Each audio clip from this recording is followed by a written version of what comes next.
Colleagues, could you check that you can see me? Yes, we can see you very well. Thank you.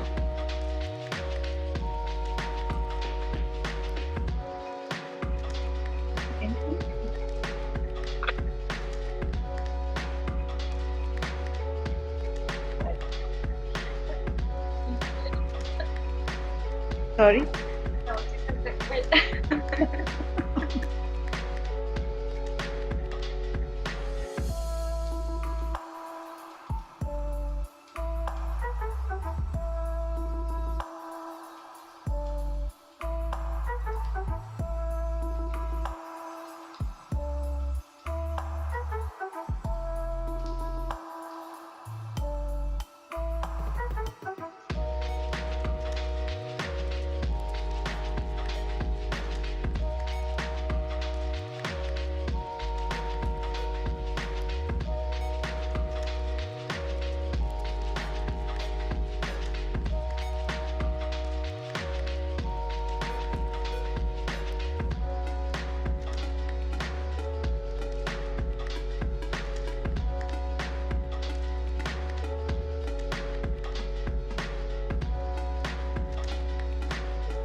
Good afternoon, everybody.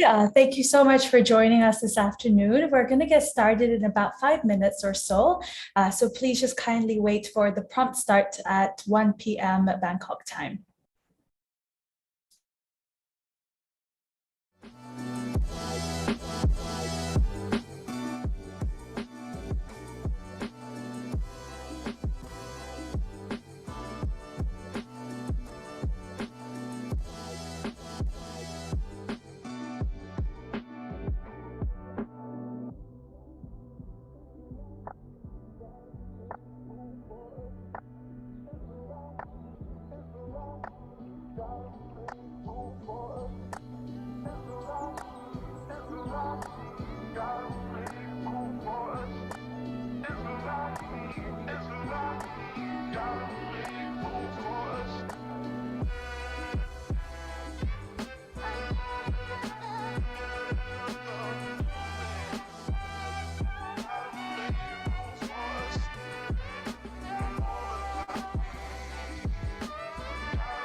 Hello, hello.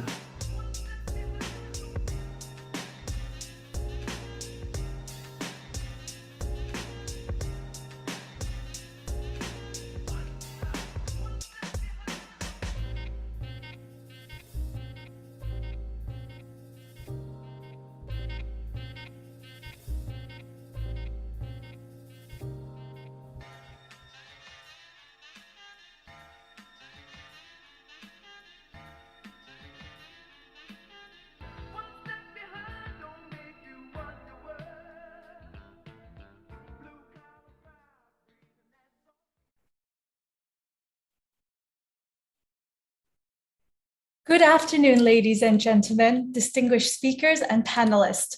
On behalf of Sea Circular, an initiative by UNEP and COBC, funded by the government of Sweden, I welcome you all to Sea of Solutions 2022. My name is Diane Anderson, the Associate Director of EB Impact, the nonprofit arm of EcoBusiness, and I will be your host here today. Thank you all once again for choosing to be here with us this afternoon. While I will make sure to bring up any important changes or announcements to you during the event, for simple notifications or comments, please do check the chat box. We would love to hear your voices and have live exchanges between the attendees and participants. But given the size of the group, it will be quite a challenge. So please feel free to post your questions within the Q&A function or post your comments in the chat box, and one of us will address it right away. The microphones and video cameras of all attendees will remain turned off throughout the event to ensure that there is no background noises or any other distractions. If at any point you would like to leave your thoughts or comments or introduce yourself, please do use the chat box function. Now, it's time to get into our program for today. It is my pleasure to introduce the first speaker of the day, who will be giving a formal welcome message to this event. Dr. Dechen Tressing, the Director of Asia and Pacific Office of UN Environment Program. Dechen has held management and leadership positions with the United Nations and has had 30 years of experience in national government and intergovernmental organizations. She has actively been involved in intergovernmental negotiations as a key negotiator for least developed countries. She has experience in management of complex development projects. Over to you, Dechen. Thank you very much, Diane. His Excellency John Astrom Grondal, the Ambassador of Sweden to Thailand, distinguished speakers, panelists, spotlighted circular solutions, and participants, on behalf of the United Nations Environment Programme, I would like to warmly welcome you to Sea of Solutions 2022, a spotlight solutions to end plastic pollution in Southeast Asia. This flagship event has been organized since 2019 for Sea Circular project addressing plastic pollution in Asia Pacific, implemented by UNEP and the coordinating body on the seas of East Asia, COPC. I would like to express my gratitude for the fruitful collaboration with the government of Sweden throughout Sea Circular. We've come a long way since 2018 when the project began, and I'm very happy that you will hear from His Excellency today and Ms. Anne-Marie Alterp, Head of the Development Cooperation Section at the Embassy of Sweden in Bangkok tomorrow. I would also like to thank all our key partners of Sea of Solutions 2022, EB Impact in the World Economic Forum's Global Partnership Action, and the very numerous stakeholders from private sector, from governments, from major groups and others that are present today and have worked with us towards plastic circularity for many years. Friends, Sea of Solutions 2022 could not come at a more critical moment. At the United Nations Environment Assembly earlier this year, governments agreed to negotiate an international, legally binding instrument to end plastic pollution. We are now just a few days away from the first meeting of the Intergovernmental Negotiating Committee tasked with developing this agreement. They will meet in Uruguay. And ahead of these consultations, a multi-stakeholder forum will bring together governments, private sector, research communities, finance sector, civil society groups, including informal sectors, indigenous peoples, and youth. This level of stakeholder engagement at the outset of the negotiation process is very encouraging. Hearing voices of all stakeholders is indispensable to building a deal that enables a circular plastic economy. Over the next 2 days, we will hear voices as we share a spotlight on concrete action from stakeholders in Southeast Asia that showcase a range of circular solutions and how it can play a pivotal role in stopping plastic pollution. We're all aware that we're facing a clear and present plastic pollution crisis in the Asia Pacific region. Our region accounts for producing 49% of global plastic. We consume 38% of all plastic produced, and 81% of plastics in the marine environment come from Asian rivers. Plastic pollution threatens our health, nature, and livelihoods across the region and around the world. While the scale of the problem may seem daunting, the good news is that innovative, collaborative, and inclusive solutions addressing plastic pollution in the region already exist. Many of these solutions are being envisioned and brought to life by small and medium-sized enterprises. Here are a few of the many reasons why these themes and focus at Sea of Solutions are essential to ending plastic pollution. We need innovation that shifts the role of plastics in our lives by designing out unnecessary plastic and designing necessary plastic to be circular. Where plastic is necessary, it should stay in the economy and out of the environment. Given the wide-ranging effects of plastic pollution, collaboration among sectors is vital. Meaningful partnership can help transform the linear value chain to a circular one. And we need inclusive measures so that plastic that cannot be properly recycled are managed in a sound way. Solutions that support inclusivity aim to not leave anyone behind, including the informal waste management sector and vulnerable communities affected by plastic pollution. This means ensuring that gender equality and human rights are respected in the transition to a new plastic economy. Critically, these innovative, collaborative, inclusive approaches must address each stage of the plastic life cycle. The situation is urgent, but efforts to tackle the problem are underway, as you will hear over the coming days. And turning the tide on plastic pollution in Asia and the Pacific brings opportunities. By transitioning to a circular plastic economy, it is possible to reduce plastic pollution in oceans by as much as 80% by 2040, create 700 new jobs in the global south, and save billions of dollars in Southeast Asia alone. Acting now will spark positive change for people and the planet. Throughout this event, I urge you to engage, to learn, to share your enthusiasm as we work together to meet plastic pollution. I thank you once again and warmly welcome you all to the Sea of Solutions 2022.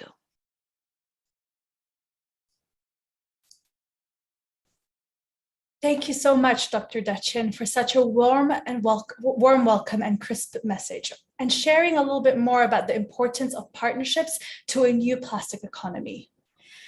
I would now like to welcome our next speaker, His Excellency John Astrom Gordal, Swedish Ambassador to Thailand, to deliver the opening remarks.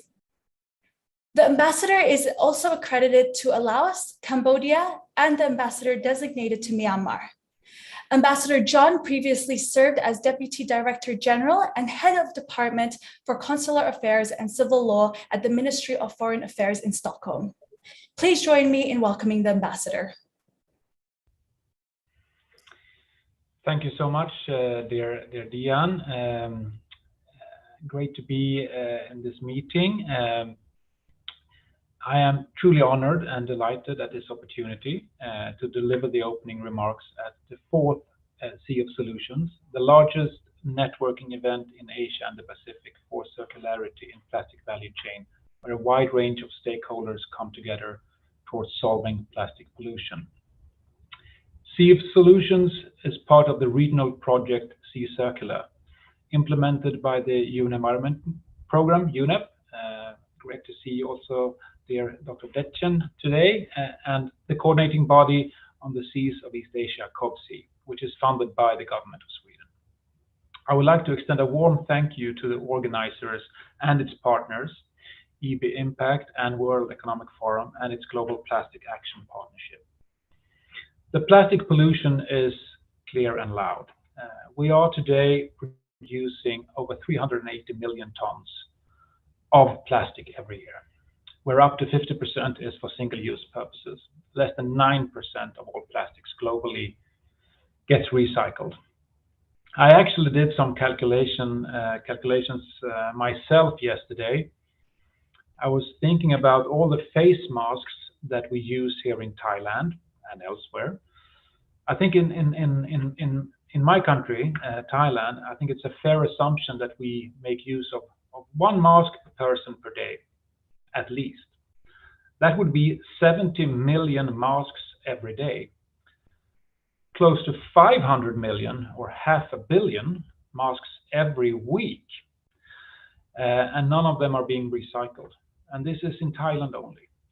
And then we can all do the math when we think about this on a global scale. This is just one example, of course. Over the last 10 years, we have produced more plastic than during the whole of the last century. The problem is most prevalent in this region. Southeast Asia is both a source and a victim of plastic pollution in the Pacific Ocean, including the South China Sea, peripheral seas, and rivers. The region is a major contributor to land-based plastic waste, leaking into the world's oceans, with 6 of the 10 ASEAN member states generating a combined 31 million tons of plastic waste every year.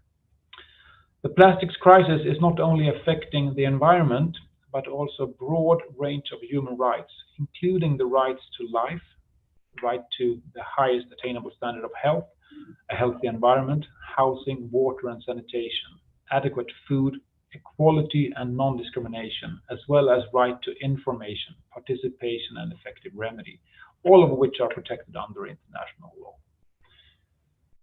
We should also acknowledge that 2022 is an historic year. The UN General Assembly passed a resolution on July 28, recognizing the right to a clean, healthy and sustainable environment as a human right. 175 member states agreed earlier this year to form an international legally binding instrument by 2024 to end plastic pollution, as it is one of the causes behind the triple planetary crisis. It is, needless to say, it's high time for all of us, the member states, international organizations, businesses, and other stakeholders, to scale up our efforts to ensure a clean, healthy, and sustainable environment for all. We are observing the growing momentum of actions and solutions in the region in cooperation with the international community. The Southeast Asian countries are actively participating in the Intergovernmental Negotiation Committee engagements. This is not a challenge that any one country or group of stakeholders can tackle on their own. Only collective action can raise the level of ambition needed to develop an impactful and inclusive legally binding international instrument that covers the full life cycle of plastics used to end plastic pollution. The challenge our current linear plastic system creates to our societies, environment, and economies is undeniable. However, we should not look at this simply as a problem, but also as an opportunity to rethink our economy and get more value out of the plastics we consume by better design, circulation, and management. It is important also to acknowledge stakeholders in the whole plastic value chain and their key role in addressing plastic waste, both upstream to eliminate unnecessary and hazardous plastic products, and also downstream through designing products to be circular and ensuring that they are circulated or managed appropriately. Sweden's development cooperation with Asia and the Pacific shall contribute to creating conditions for regional cooperation for a toxin-free circular economy. To this aim, we are supporting the Sea Circular project in the Southeast Asia region. It is being implemented in 6 countries to inspire market-based solutions along the plastic value chain and advance policy changes towards a circular economy with a human rights-based approach. It is through this project that Sea of Solutions is being organized. To end my opening remarks, I would like to stress that Sweden firmly believes that a global agreement on plastics is the most effective and comprehensive global response to combat marine plastic litter and microplastics. It is imperative that we all work towards this aim. Dear participants, thank you so much for listening to me. I wish you all a successful event ahead. Thank you.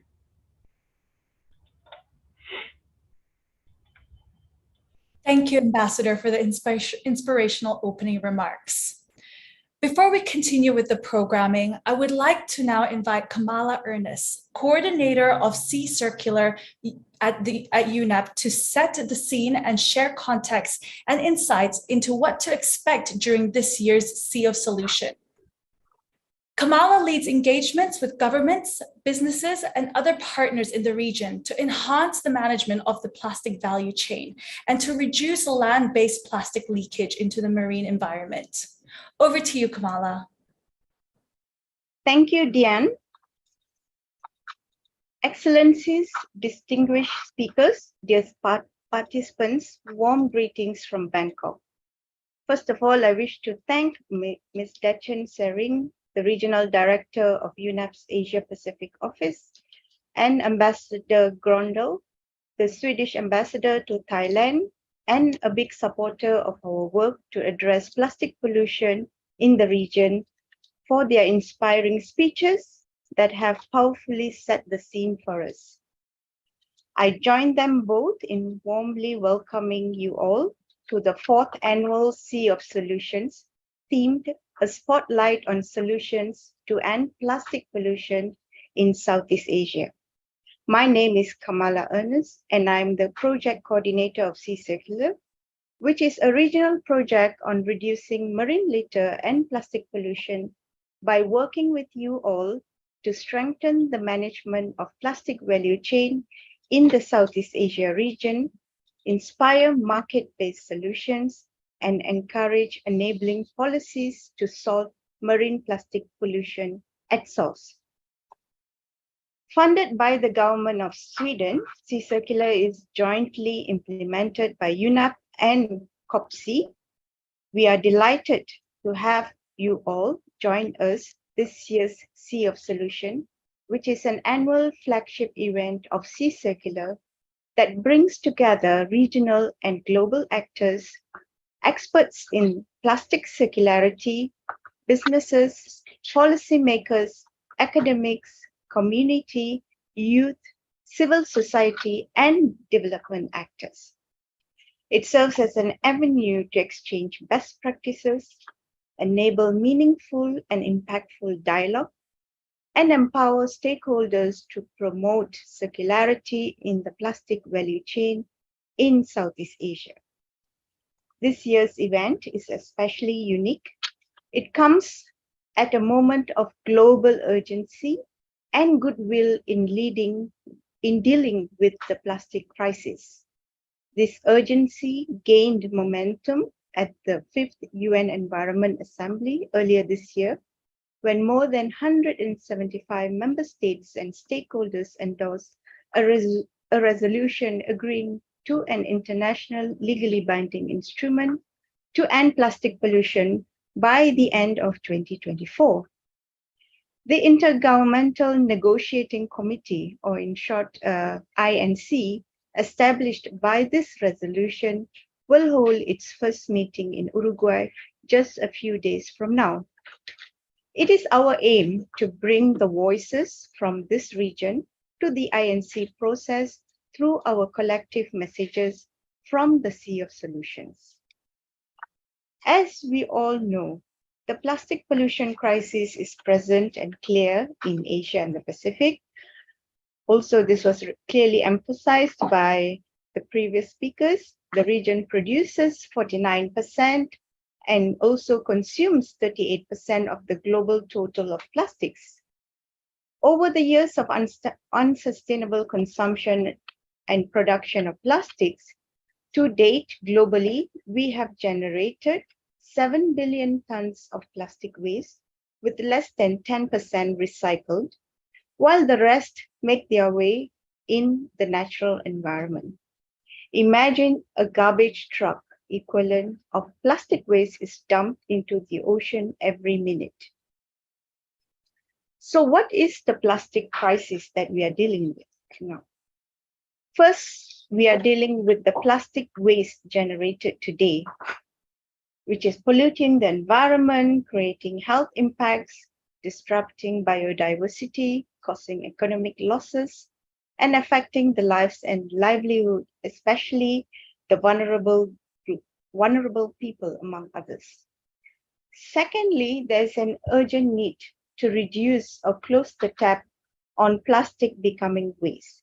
So to avoid a future scenario of the predicted 710 million tons of cumulative plastic waste entering into marine environment in the next 20 years. Addressing both demands, impactful solutions across the plastic value chain with a particular focus on promoting a circular plastic economy.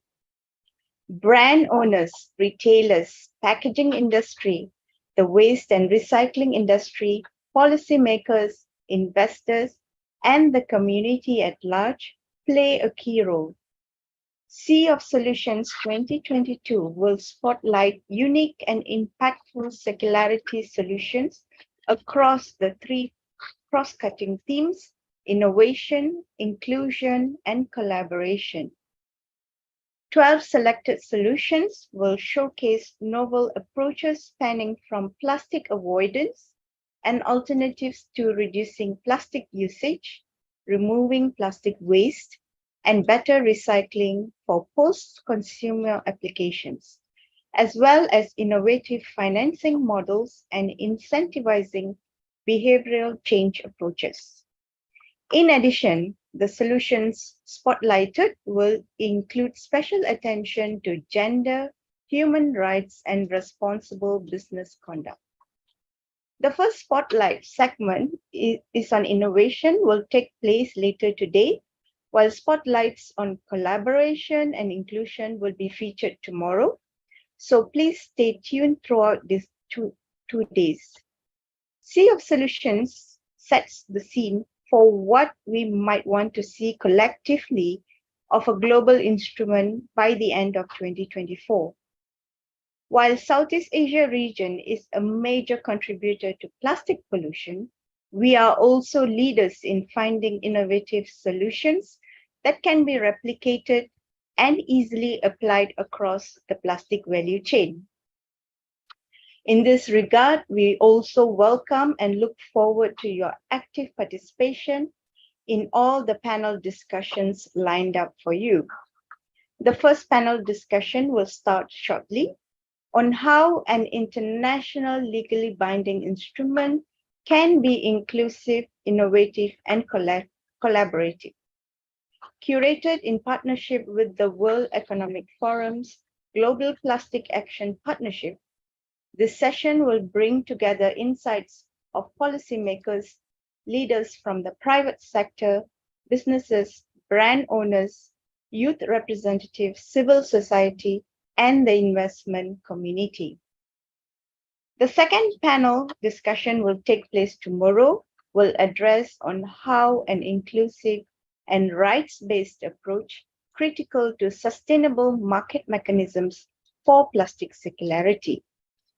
This session will focus on the importance of a human rights-based approach and gender sensitivity in circularity initiatives, and how to engage and support those most affected by the plastic pollution crisis. Therefore, once again, we look forward to your active participation in the sessions that are lined up for you. I wish to reiterate that Sea of Solutions 2022 will bring the voices of stakeholders from Southeast Asia region to the multi-stakeholder forum of the INC process. So let's make our voice count. Thank you very much for listening, and over to you, Dian. Thank you, Kamala, for setting the scene for this year's Sea of Solutions and sharing what will be in the spotlighting sessions later on today and some of the best practices we see within the region.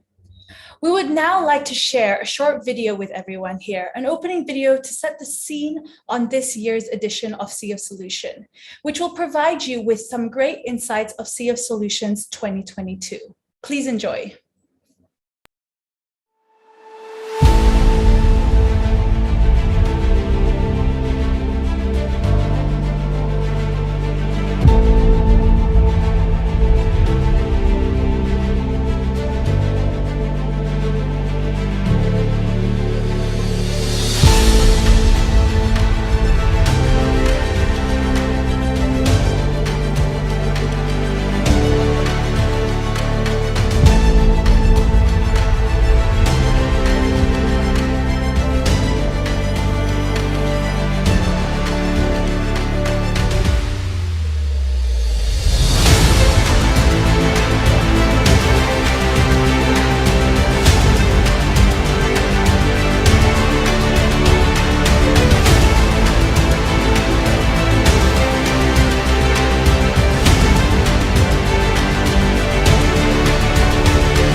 I'm sure from the welcoming sessions and the video today, everyone got a good sense of the exciting program we have coming up in the next 2 days.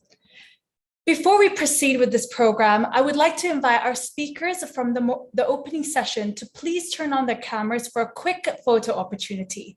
Dr. Dechen, Ambassador, and Kamala, please do turn on your cameras and we'll spotlight you for a quick photo.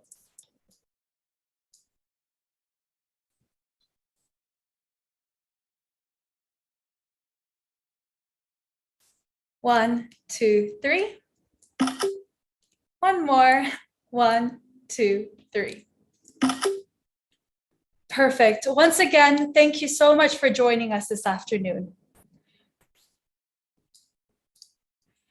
Now, let's get straight into the dialogues and the presentations we have coming up for you today. Our first plenary discussions during our plenary discussions for this event are planned in 2 parts. An inspiring keynote speech to set the scene and context, followed by an enriching panel discussion. Our first plenary discussion is organized in partnership with the World Economic Forum and the Global Plastic Action Partnership, the forum's platform for translating plastic pollution commitment into concrete action. This session will focus on the topic of how an international legally binding instrument to end plastic pollution can be innovative, inclusive, and collaborative. I will now like to pass it over to Jessica Chiam to introduce our keynote speaker for today and to start the first plenary discussion of Sea of Solutions 2022. Jessica is the founder and managing director of EcoBusiness, Asia Pacific's leading independent media and business intelligence organization, dedicated to sustainable development. She has more than 15 years of experience in media and sustainable development and ESG globally. Over to you, Jessica. Thank you, Diane, and thank you to Deshan, John, and Kamala for opening this program. My name is Jessica. I'm also the founding director at EB Impact, and we're delighted to be partners for this very important event. Thank you to all of you for joining us here today for these insightful conversations with our keynote speakers, panelists, and spotlight solutions. This agreement among 175 countries to form an internationally legally binding instrument to end plastic pollution is an extraordinary opportunity for globally coordinated action. Ahead of the first Intergovernmental Negotiation Committee or INC meeting scheduled for the 28th of November, key stakeholders that are shaping the agreement from the perspectives of government, business, as well as civil society are calling for a UN Global Plastic Treaty which sets common goals, rules, and obligations that member states will be required to implement within their national jurisdiction. It is almost half a year ago now that I moderated a discussion at the World Economic Forum annual meeting in Davos on the Global Plastic Treaty. There has been tremendous momentum built prior to that, and since then. The political will, as well as public support, is there for us to implement a treaty that is fit for purpose, and as Diane mentioned, one that is innovative, inclusive, and collaborative. This plenary session will share insights on the system change needed for plastic circularity, the role of key actors in achieving this inclusivity, and the programmatic approach leading up to the INC meetings and the Global Plastic Treaty. It's my delight to be able to continue this important conversation today with key stakeholders and for the outcomes of this discussion to inform the INC meeting next week. The World Economic Forum has played a key role in helping to shape the agenda on this important treaty, and it is my pleasure to invite Christine Hughes, the Director of the Global Plastic Action Partnership and member of the Executive Committee of the World Economic Forum, to deliver our first keynote of this event. Christine works within the Center for Nature and Climate and is also a member of the World Economic Forum Executive Committee, and she also leads this partnership that is a public-private partnership that aims to shape a more sustainable and inclusive world through the eradication of plastic pollution. Over to you, Christine. Thank you, Jessica, and thanks, Diane, and everyone for organizing this event today. It's really lovely to see so many names and faces around the table, and so many of our partners also in the chat. So lots of great conversation going on the side as well. So thanks for inviting me. Thanks for joining us with the Global Plastic Action Partnership in this really important conversation. And I think there's a lot of momentum growing as everyone continues to talk about the INC conversations that are happening later this week. So really exciting to see where the rest of today's conversation goes. I also want to thank UNEP, of course, for the great collaboration that you've shared, not just in creating today's event, but also with the Global Plastic Action Partnership and our Southeast Asia Regional Working Group. I mean, the energy that we see that's brought by so many of these members, the Sea Circular community, as well as the National Plastic Action Partnership, is a really encouraging way to respond to this crisis. And as I mentioned, we've got quite a few other partners. I see Kim is very active in the chat, and what Kim and Jason have been doing with G-Divers is really something everyone should learn from, and it's an incredibly innovative business, and we're very pleased to partner with you as well. So as many of you know, in the last decade, I mean, I'm saying things that I think have already been stated this afternoon, but Southeast Asia has emerged as a hotspot for plastic pollution, making up half of the top 10 contributors to mismanaged plastic waste that reaches rivers and seas. The economic costs are significant, with direct damage costs to the key blue economy sectors in ASEAN member states. We understand that this is estimated to be around $2.1 billion just in 2015 alone. So imagine what that cost is year on year. The ASEAN region accounts for about 20% of global production of plastic and waste generation. I think I heard a slightly higher number, but from a different speaker. So you understand where data is also very important as we try to both measure plastic pollution, but also mitigate it. We know the ASEAN region is committed to building a more circular economy by transforming the production and consumption pattern of its community to minimize waste. But there is no silver bullet to solve this problem either, and collective action is a must. We need a combination of both upstream and downstream solutions, and we need these solutions to come from widespread opportunities, and we need to find ways to implement them successfully. There is a need for coherent and effective policies, engagements with governments and regulators to ensure sustainable production and consumption along the full life cycle of plastics.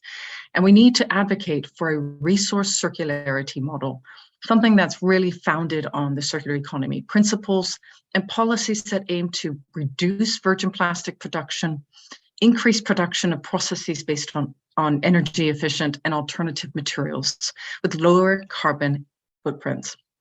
We also need to find ways to increase recycling rates and put in place infrastructure for much more efficient plastic waste management. We also need to explore reducing plastic waste leakage through the collection, sorting, and environmentally sound management. And again, I cannot strike enough the importance of innovation throughout this. Innovation and partnerships, both upstream and downstream. Circular economy is based on a few concrete principles: reducing environmental impacts and opening new opportunities for decent, safe, and healthy work. We must reduce single-use plastics that are unnecessary. We must retain plastics that are created in the economy for as long as possible through reuse, repair, recycling, and we must also end plastic leakage through collection, sorting, and sound management. We must also explore the development of new sustainable designs and materials that are degradable, reusable, recyclable, or compostable. As I mentioned already, innovation will play a key role in bringing solutions to the market. Many times I fear that people see recycling as the solution for circular economy. We will not be able to recycle our way out of this. We must find other innovative solutions, both upstream and downstream.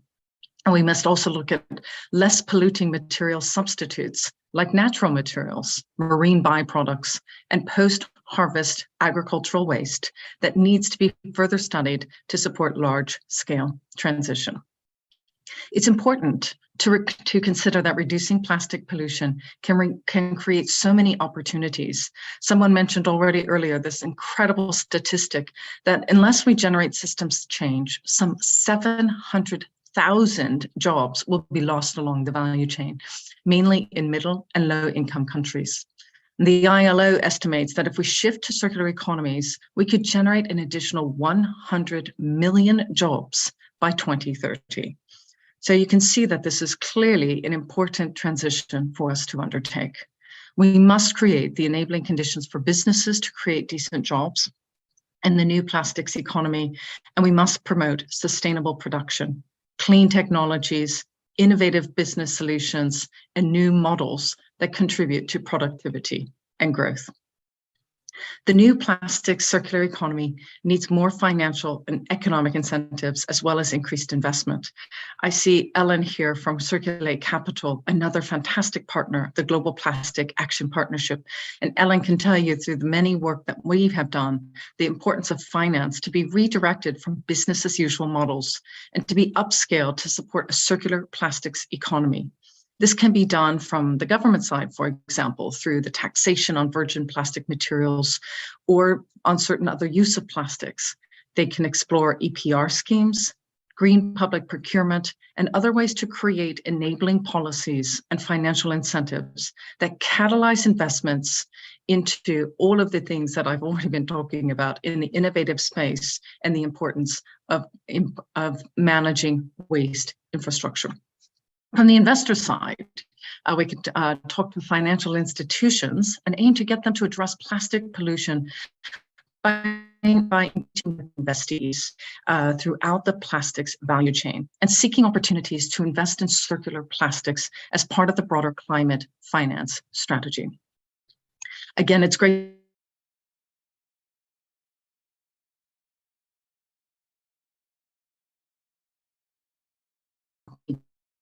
It's an important issue, and we're a conversation that is bringing together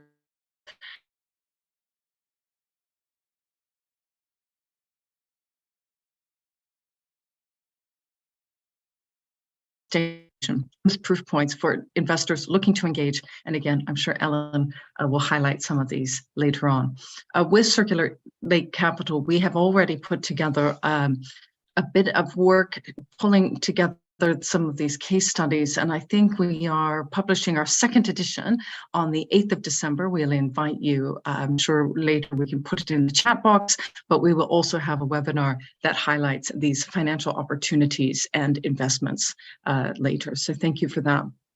As other speakers have already mentioned, later this week, negotiations will begin on an international legally binding instrument on plastic pollution.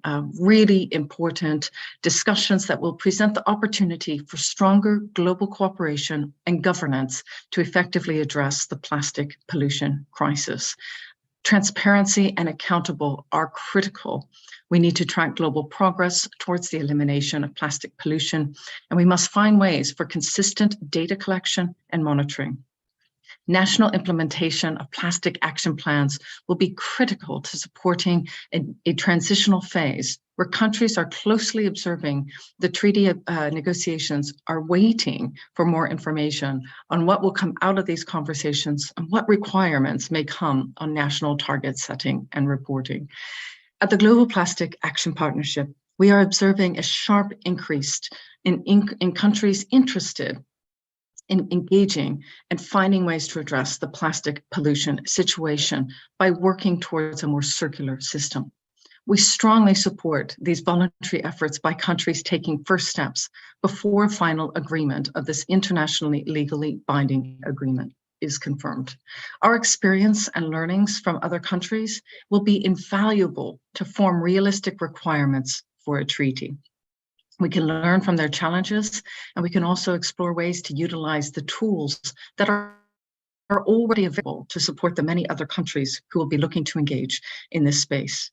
It will be valid for all of us to bring the data together, to work together, to collaborate, and to engage in a holistic approach. In a few days, I will actually be joining the first INC meeting in Uruguay. Sea of Solutions happens at a really, really timely moment with so many of us here who are present, and I imagine we will also see in Uruguay to bring the voices of Southeast Asia, the governments and businesses to the treaty negotiations. As many of you know, our core mission is to support partner countries in advancing your transition to a circular plastics economy, and we're working already with so many partners, and we look forward to welcoming many more. Based on this work and experience, I'll highlight just 3 lessons quickly, and then we can move on to the rest of the program. First, there's a huge need and an importance for national action plans to be based on evidence and thorough research.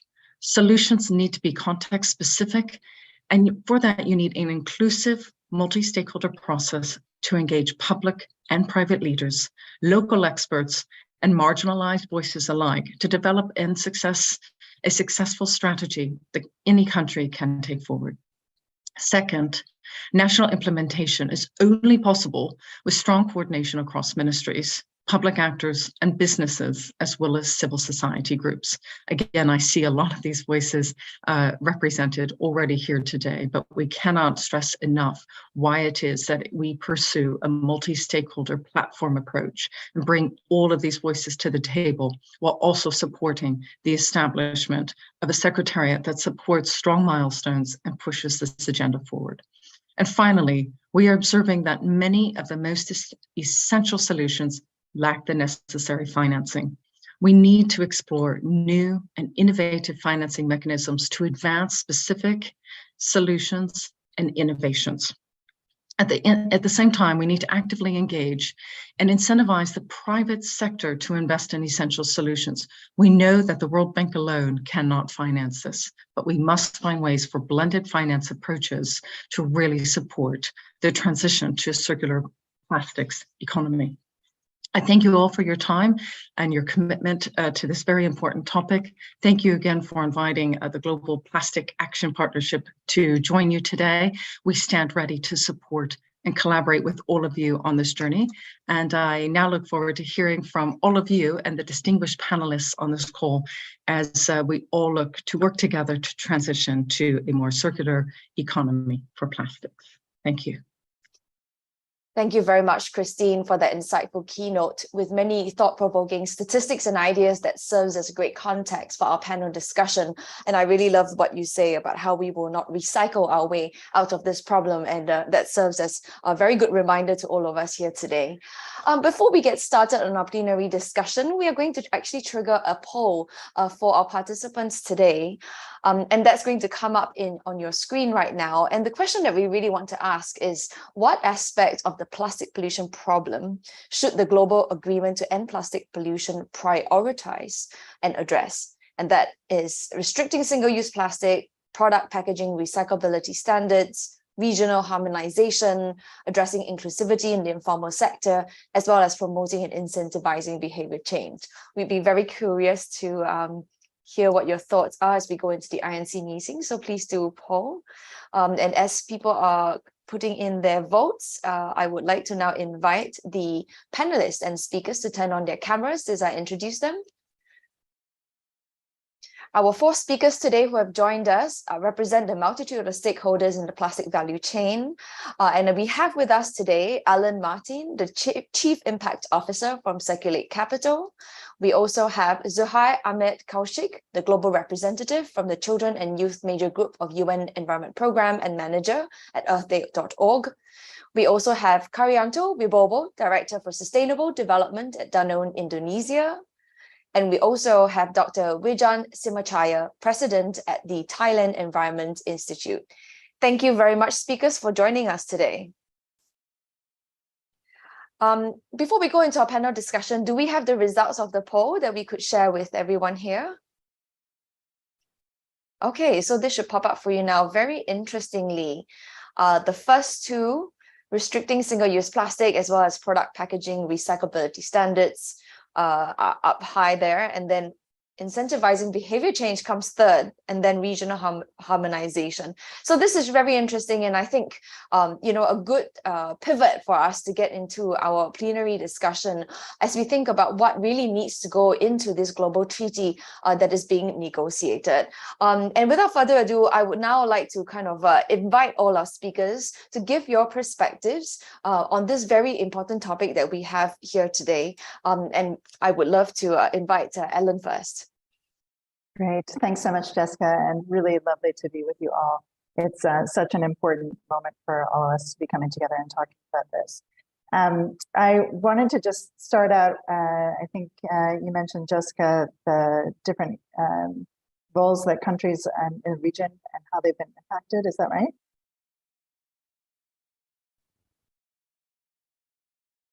Sorry, I just was on mute. Yes, that's right. Okay, great. So just as a little bit of background, Circulate Capital was created as an investment firm to invest in infrastructure and innovation across the value chain to prevent plastic pollution, drive an inclusive circular economy, and reduce the climate impacts of mismanaged waste. Our Asia investment strategy was designed to address markets where plastic pollution and leakage into the environment is the highest. That's why we're focused on high growth markets in South and Southeast Asia, prioritizing India, Indonesia, Thailand, Philippines, and Vietnam. We've to date invested more than $60 million in total, and a large portion of that in India, specifically creating the largest portfolio of private recycling and innovation companies in India addressing plastic waste. Policy creates a tremendous investment opportunity. So even as the negotiations begin, it's important to recognize that we're already seeing these opportunities happen because of policy. It's certainly true in India, where a host of policies, including bans and EPR and allowance of food-grade recycled content and packaging, have driven growth for our portfolio companies as well as others. And it's also driving interest from other investors. And it's an important aspect of this work that we feel will certainly help us all scale and achieve the impact we seek to achieve with the policies and negotiations happening, but with plastic pollution as an issue overall. Thank you very much, Ellen, for those perspectives. I'd not like to invite Zuhair to give his thoughts on what this plastic treaty really should look like. Thank you, Jessica. Thanks for this opportunity. I'm really grateful to the organizers and partners. And hello, I'm Zuhair. I'm from Bangladesh, and I'm the global representative of Children and Youth Network Group of United Nations Environment Program. I live in the city of Dhaka, and here in Dhaka city, we produce 45 million plastic bags, just 45 million plastic bags every single day. And we end up wasting 87,000 of tons of plastic every single year. So I think, Jessica, you were asking me about the global plastic treaty, how it should look like. And I believe that this global plastic treaty should address the provision of engaging civil society people, especially youth, in the decision-making processes, in the negotiation as well, because most of the time we find that governments are entitled to negotiate at the decision-making table, and where in some of the Asian countries they don't the perspective of youth and civil society people. We really want that civil society people's voice are heard in the decision-making table, and we often see youth as a very homogeneous group. We don't want to level youth like that. Young people are doing a lot of activities. They are researchers, they are early career scientists, they are activists, they are professionals. So I think this instrument should actually highlight the power of youth, how young people can be engaged in the process and the fight against plastic pollution. Thank you very much, Suhair, and I want to come back to you on the youth voice later on. But now inviting Karyanto to give his perspective on how has plastic pollution impacted Indonesia, where you have come from, and what difference does this instrument, how can it impact Indonesia as well? Thank you, Jessica. First, let me introduce myself. I'm Karyanto. I'm the Director of Sustainability of Danone Indonesia. A quick one on our company at Danone Indonesia. We are one of the biggest FMCG in Indonesia, which is we also use plastic as our packaging. We pledge, or we have the ambition to support the Indonesian government on plastic circularity. Perhaps most of you may not aware that basically in delivering our product in beverages, actually we are already 70% of our business is already circular through our usable model. Then we can discuss later on. But the thing is that, of course, back to your question, Jessica, Indonesia is quite heavily impacted with this problem. If we are referring to 2019 data, every year we generate about 6.8 million tons of plastic waste, which is because of the low collection of plastic waste, which is only 39%. And then the uncollected one is 61%. So resulting 6,000, more or less 6,000 tons of plastic entering into the oceans. In this situation, basically the Indonesian government already kind of created the NPAP, National Plan on Action on the Marine Plastic Debris, with a target on 70% of reducing of the plastic entering into the oceans by 2025.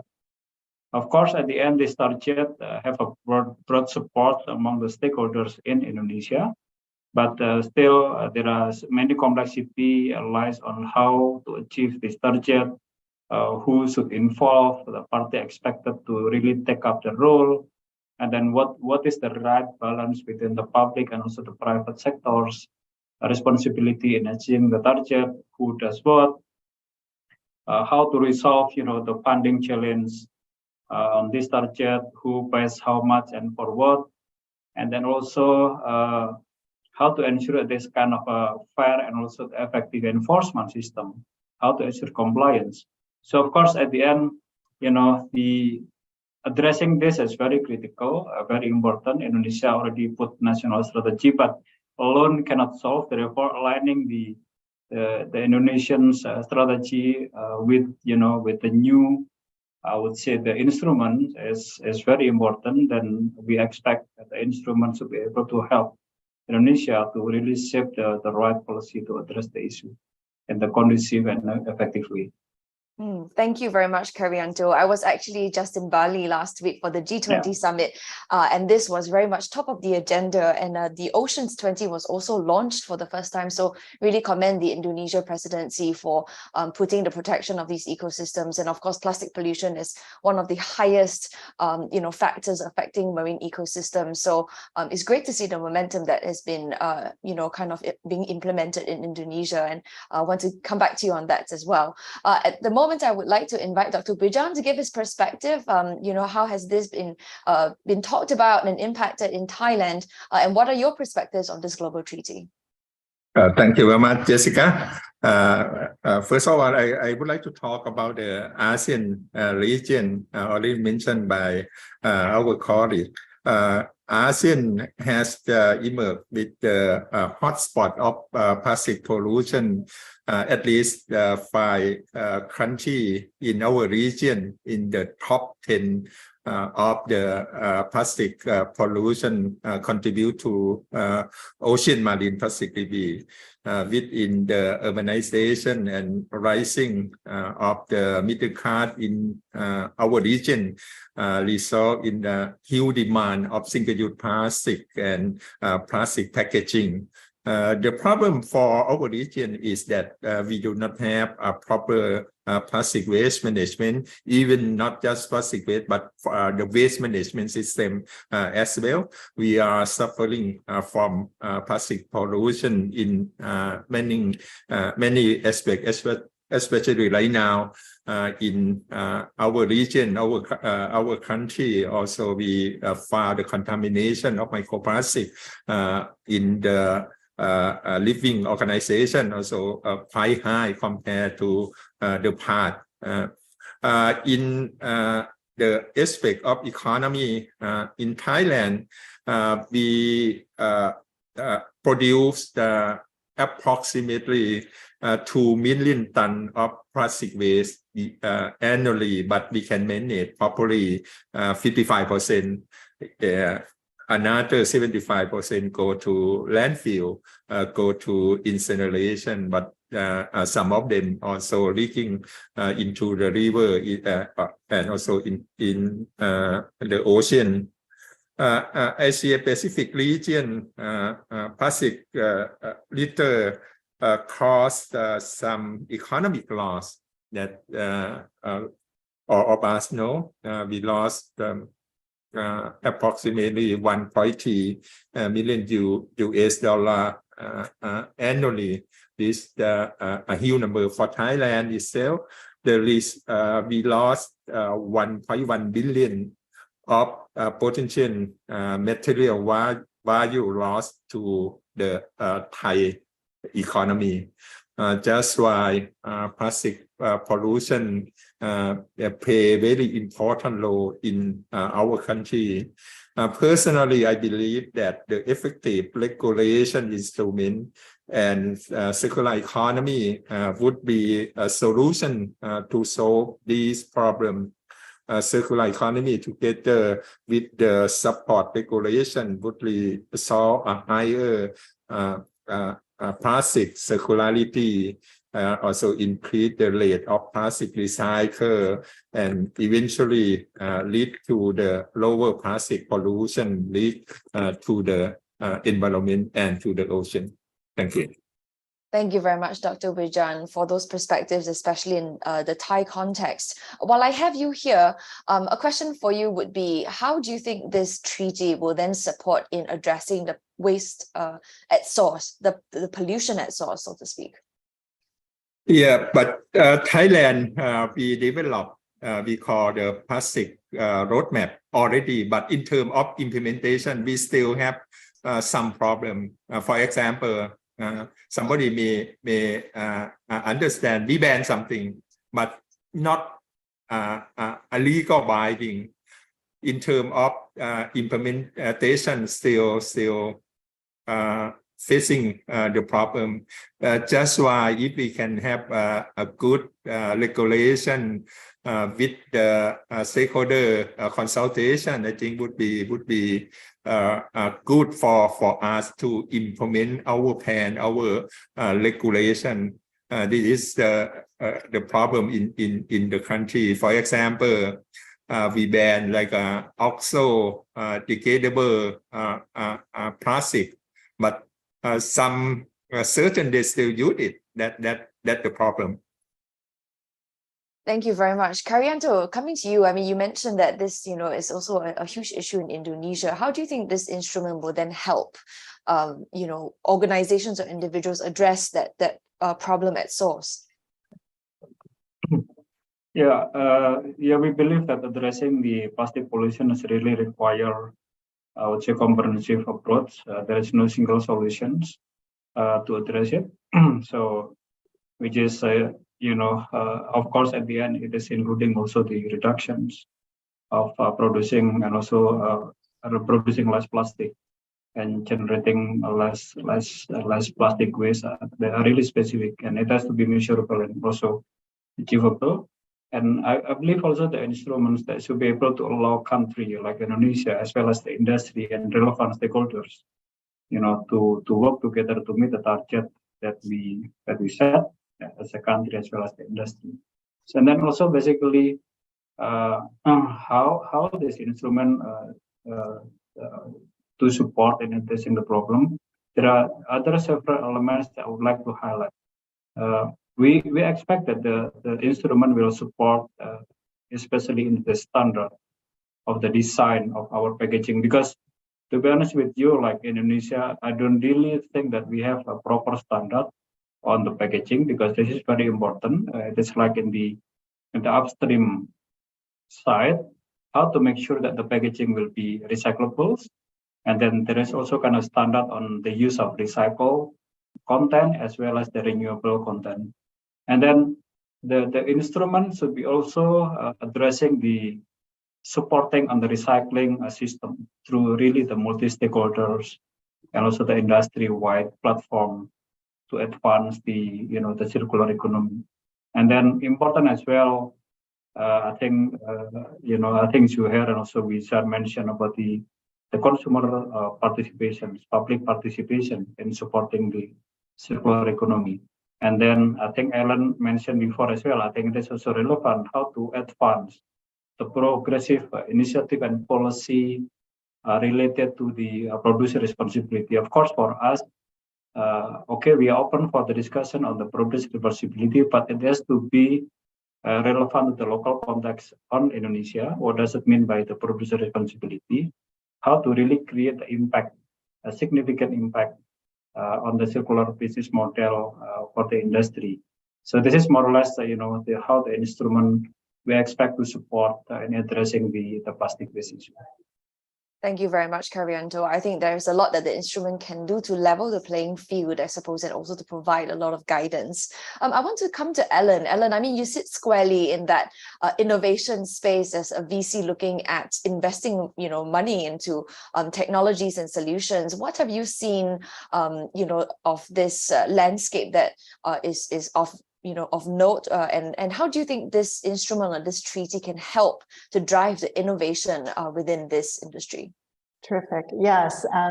So I think there are two ways. So in the innovative space, especially when we think about upstream solutions, really policy and the context locally is so critical to ensuring that those business models are scalable and viable. We see great challenges actually in the Southeast Asia region with being able to, change behavior and see those nascent opportunities really transform supply chains and the ways in which consumers behave without that type of support. So it is really critical. On the other hand, I would say that we've also seen the role of digital platforms and technology solutions really succeed and thrive in part because of policies. So in one case in our portfolio, we have a digital solution that really has done tremendously well in as part of the implementation of EPR policies in India. So, it can work for you and against you, I guess. As we think about the way in which a legally binding instrument can further help to leverage and scale these solutions, I would expect that the instrument helps to drive greater transparency in data. I think Kristen mentioned that before. It is going to be critically important for the system overall, but I would say also from an investor's perspective, this is critical, right? So you have investors who otherwise are not engaging, sitting on the sidelines, they're walking away or view the sector as too risky when there is a lack of transparency and disclosure. And so this type of element in the instrument and the negotiation process could really help to change that for the investment community. It's also a part of the reason Circular Capital has joined with several other financial institutions and brands who have invested in us, such as Danone, in a business coalition for the Global Plastics Treaty. And we do hope that there are high ambitions in this instrument that could really be game changers. So as I mentioned, those innovative solutions upstream and downstream. Attention to blended finances was mentioned earlier. Funding and financing is needed here. We at Circular Capital provide one type of capital, but we do need resources to support communities and solutions that contribute to planning, capacity building, and implementation. And that participation from a range of capital providers is going to be appropriate. And finally, that we need to make sure that we're providing instrument that includes and protects all workers in the value chain. This is a critically important aspect for, I know, many of us on this call, but also for Circular Capital. This is part of our definition of impact, that we have to be thinking about the impact of our investments and the models we're supporting as they impact a workforce that has been critical to any recovery of plastics in the region. And as we scale those solutions, we have to make sure that they are included in the market opportunity, but also in the policy landscape as well. If we do that, I think the investments in these policy-driven opportunities, as we've seen in India, could be replicated in many other markets. And we really see that happening and on the verge in our own work in Indonesia and Thailand. But it's not just an opportunity for us. We're doing research through our mission-aligned nonprofit, the Circulate Initiative, with GPAP on highlighting other examples of real transactions that have been happening and made possible in large part by policies. And these are happening in every region. So beyond Southeast Asia, Kenya and Nigeria, Mexico, Belize, and Brazil, as well as in France and Germany and the US. Wonderful. Thank you so much, Ellen. It's great to see the momentum happening across the world really on this issue. And I really like what you said about, how it's so important to protect all workers in the value chain and make sure that their voices are represented. And that's a nice, segue into Zuhaira. And, I would love to hear from your perspective, how does the civil society as well as the marginalized communities have a say as to what goes into this treaty and that it's also fit for purpose for them and that their livelihoods are also protected? When it comes to civil society participation, we have seen that in many countries, governments, they don't address this issue, as an important issue. And first of all, I would like to say that in the negotiations earlier in Kenya and in the preparation meeting in Senegal, we have seen many Asian countries absent there. They didn't show up. And we hardly hear from the Asian countries and some of the global South countries, which is somehow, putting the risk, putting actually the civil society voices to be heard in risk. And also at the same time, we have to confess that the fight against plastic pollution is not going to be very easy. For climate change, we have seen how powerful the fossil fuel companies are. Here, for the fight against plastic pollution, we will obviously see we'll see that the plastic producers, fossil fuel companies, and the chemical companies, this trio will fight, and they will try to derail ourselves from our goals and try to deal with the process. So civil society, they should actually, consult with the government for organizing national, local, and regional consultations so that they can help government to strengthen their policy positions for INC and for this treaty. At the same time, we have to also work with UN organizations, because in many countries we don't have UNEP, but we have UNDP, we have ILO. We need to make sure that they are also involved in these processes, and also other multilateral environmental agreements, because climate change is not, the plastic pollution is not just an environmental issue, it's a climate issue, it's a human rights issue, it's a public health issue, it's a biodiversity issue as well. So we have to make sure that all the actors are engaged in the process. And we have to, the civil society people, they need to make sure that they are advocating for setting up a system for monitoring the progress and evaluating efforts, and government should be accountable for the the things they're bringing to the negotiation, and they should consult with the the civil society people for proactively develop new knowledge. Thank you so much, Zuhair. This very, very great points about how to include these voices and make sure that the whole process is really inclusive. I want to go to Karyanto, for the industry perspective again. The industry is under a lot of pressure. And as you can tell, from media reports recently, there has been a bit of pushback as well in terms of how far you can go to regulate and legislate industry practices. There's also a very lively chat going on at the moment about using brand new plastics and whether that should be capped. And how is industry engaging, with this process for this treaty to ensure that whatever is in there is practicable, it can be implemented, but is ambitious enough so that we are really addressing the use of this material and how it's being distributed and then how it's also being collected. Yeah. Yeah, so I think it is a key and important for us as industry to be engaged into the discussion and the negotiations. But of course, for us, especially when we are talking about Indonesia, there are several elements that we need to, as industry, we need to adapt, and also we expect to be here as well during the negotiations. Because from the regulatory perspective, I think you mentioned before that I think Indonesia is quite advanced, in addressing the problem.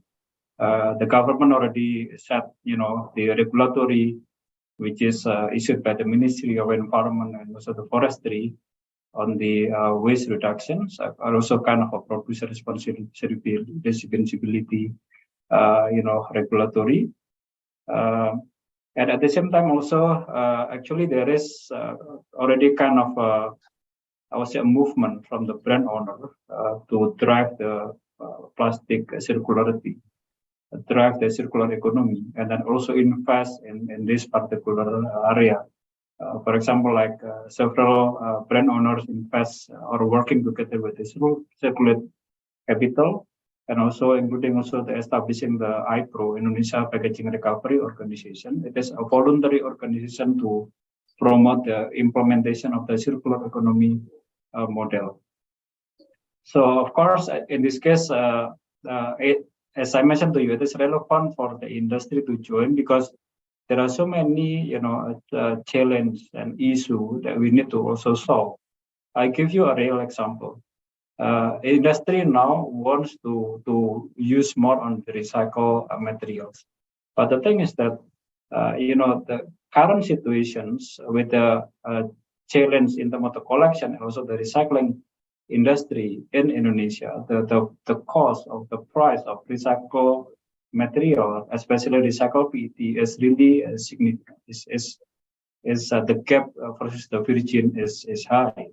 So this is a challenge that we need to overcome together, because at the end, to be able to really use the recycled material as much as possible, we are able to have kind of a close the gap between the recycled material price versus the virgin material. So this is the area where can be part of the negotiations. I don't know how, to be honest, but there is also potential where there will be kind of a scheme for the incentive for the industry, for the incentive for the recycling industry, so that the industry will grow, so that the target of the use of recycle instead of the virgin. At the same time, also, the incentive scheme for the reusable business model, like what we do in Indonesia. If there is kind of a incentive scheme, this will help. So therefore, for us as industry, we would love to join the discussions. I know there are some skepticism, from many different stakeholders, but I believe we have the same ambition. We have the same goal, how to ensure that the model will be sustained. Thank you so much, Karanto, for those perspectives on some of the industry challenges. Dr. Brijan, I would like to, ask your perspectives as you engage with so many businesses in your work. And this issue has obviously been quite a challenge, as we've heard from Karanto, many nuances. How do you engage, I suppose, with industry to get their buy-in and also to kind of address the pushback that we've been getting in some quarters? Yes, I would like to give you some example. In Thailand, we work closely with the private sector. We develop a project after the government launched the roadmap on the plastic prevention, and the private sector join together, develop project with the government sector and civil society. We call PPP, Plastic Public-Private Partnership on Plastic Waste Management. That we set the target, how we can work together. I myself used to be a chairman of the project PPP Plastic, and private sector contribute for both in kind or in cash to develop or implement the pilot. For example, right now we have a project we call take back plastic, certain kind of plastic. For example, this is the very important how private sector engage with the activity, and government also announced new national agenda for the country. We call bio circular green economy. You may know already on the APEC summit as well. Thailand promote BCG. C in the middle is the circular economy. I myself also serve as chairman of circular economy subcommittee. And a pilot area, we are addressed on the plastic pollution because we can get the co-benefit while we solve the problem of plastic debris, and then we can get the benefit from the greenhouse gas reduction at the same time. That our work. And the important thing for the legal binding is similar to climate change. Right now, a lot of countries already announced how they go for the net zero.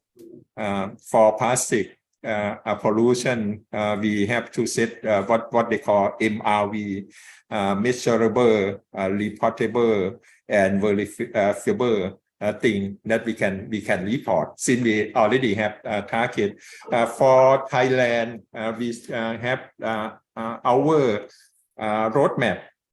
We set the target. The target one is replace some single-use plastic by using the environmental friendly product. The second one is the target one. The target two is the 100% of target plastic waste to circular economy, and we are going to ban some certain plastic that we found most contaminated, most used in our country this year, including the plastic straw, plastic bag with the thickener more than 36 micron, for example, plastic cup less than 100 micron, for example. This is our target. And then how we implement, I think it's very important. Just why I would like to conclude, if we have some very good instrument now in our country, we also underdeveloped being of the we call EPR, extended producer responsibility, how the producer can take back of plastic packaging or something like that. Still ongoing regulation, ongoing plan as well. That is in case of Thailand. Thank you. Thank you.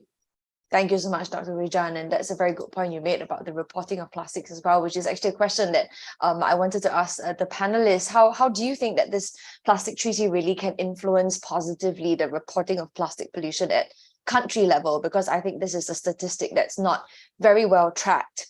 And also, would obviously then provide a lot of impetus for some of the policies that we make. Anyone else with a perspective here? Ellen? Yeah, thanks, Jessica. As the Chief Impact Officer for Circulate Capital, I obviously have a lot of stake in good data. So I will say that having greater harmony across markets in terms of understanding the full value chain from production through consumption, disposal, and hopefully recovery and recycling is critically important for us as an impact investor to understand our baselines, but also the progress that we can make at the country level, certainly, but also at the individual solution level. And I think this really is motivating. I've seen in chat a bit more about, what really is a lack of transparency in the economics of the system right now because of maybe a lack of formality or some competing interests. It's my hope that this instrument can contribute to that greater transparency and maturing the data environment in which we can all make better decisions. Excellent point there. Karyanto, any perspective from Indonesia? I would like to add what Ellen just mentioned. I quite agree. The data, I think, is very important for plastic. If the country can work on plastic material flow analysis, I think it's very important. Import or export plastic information also very important. With plastic used for the single-use plastic or even the replacement of single-use plastic, if we can have good data, I think it's easy for us to manage. Somehow, when we get started, I think it's really difficult to get the real or the good data to manage. If we can have good data, we can manage as well as I mentioned earlier, MRV, I think is really important, similar to the inventory of the greenhouse gas emission. Good points, thank you. Karyanto, any thoughts to add there? Sorry, can you repeat? It was breaking when you were telling them. No worries. We were talking about the treaty kind of positively driving disclosure and greater transparency for the reporting of plastic pollution at the country level. I mean, from Indonesia's perspective and from the private sector's perspective, do you think that this will make a difference in terms of, the data that you can get out of countries? Yeah, so definitely data is very, very important because I think in Indonesia, we have some challenges in terms of the data and also the transparency. I think we are getting better. We got some support from many different organizations to really understand where we are because the baseline is very important, as well as because also this is very important to actually address what will be the right approach to address the issue. And also this is very important as well for us as the industry. So and then of course on top of this, we really expect as well that the solution can be also help Indonesia in terms of the reshaping the policy, as well as what will be the potential financial solutions to address this, and then helping also on unlocking the innovations, data and transparency. Those are the things that I think we expect that it can be helped by these negotiations. Thank you very much, Karyanto. Moving into the question and answer segment, I know our chat has been very, very lively in our Q&A box as well. So please continue to keep your questions coming in and do submit it officially to the Q&A chat box, which is at the bottom of your screen. And I'd like to field the first question to Dr. Wijan. Here, there's a question here from one of our participants, Michelle Felder, about Thailand's ban of the import of plastic waste in 2025. And the question is, can this ban improve improve the domestic recycling rate? If companies need plastic for recycling, what is stopping them from sourcing it locally? And then there's a question on whether China's import ban has improved their domestic recycling rate, but I guess, throw it out to any one of you who can answer that. But Dr. Wijan, on Thailand.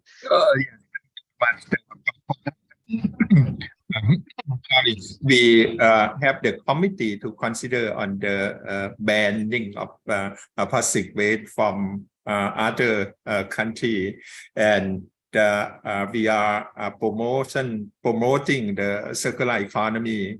We develop the system how we can collect the plastic waste, come back to the system and use as a raw material under circular economy. But for the new product, we have to look for the life cycle of plastic. For example, design for recycle, or even the bioplastic.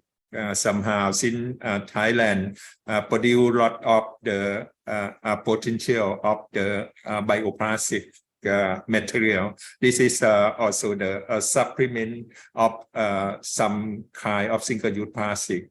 We set our target to ban the plastic waste from other countries, and why we develop our ecosystem to collect the plastic waste in the country. Just why the roadmap of the plastic waste management set the target which year how many percentage of the plastic recycle or something like that. That's the point. And then under the roadmap, we have the action plan who going to taking care of each plan, what agency, even the private sector. If we can have a good policy, not just government policy, but the company policy, I think is very important. International company, they already have some good policy on the plastic prevention, and then we join hand with the government, and then we can work on that.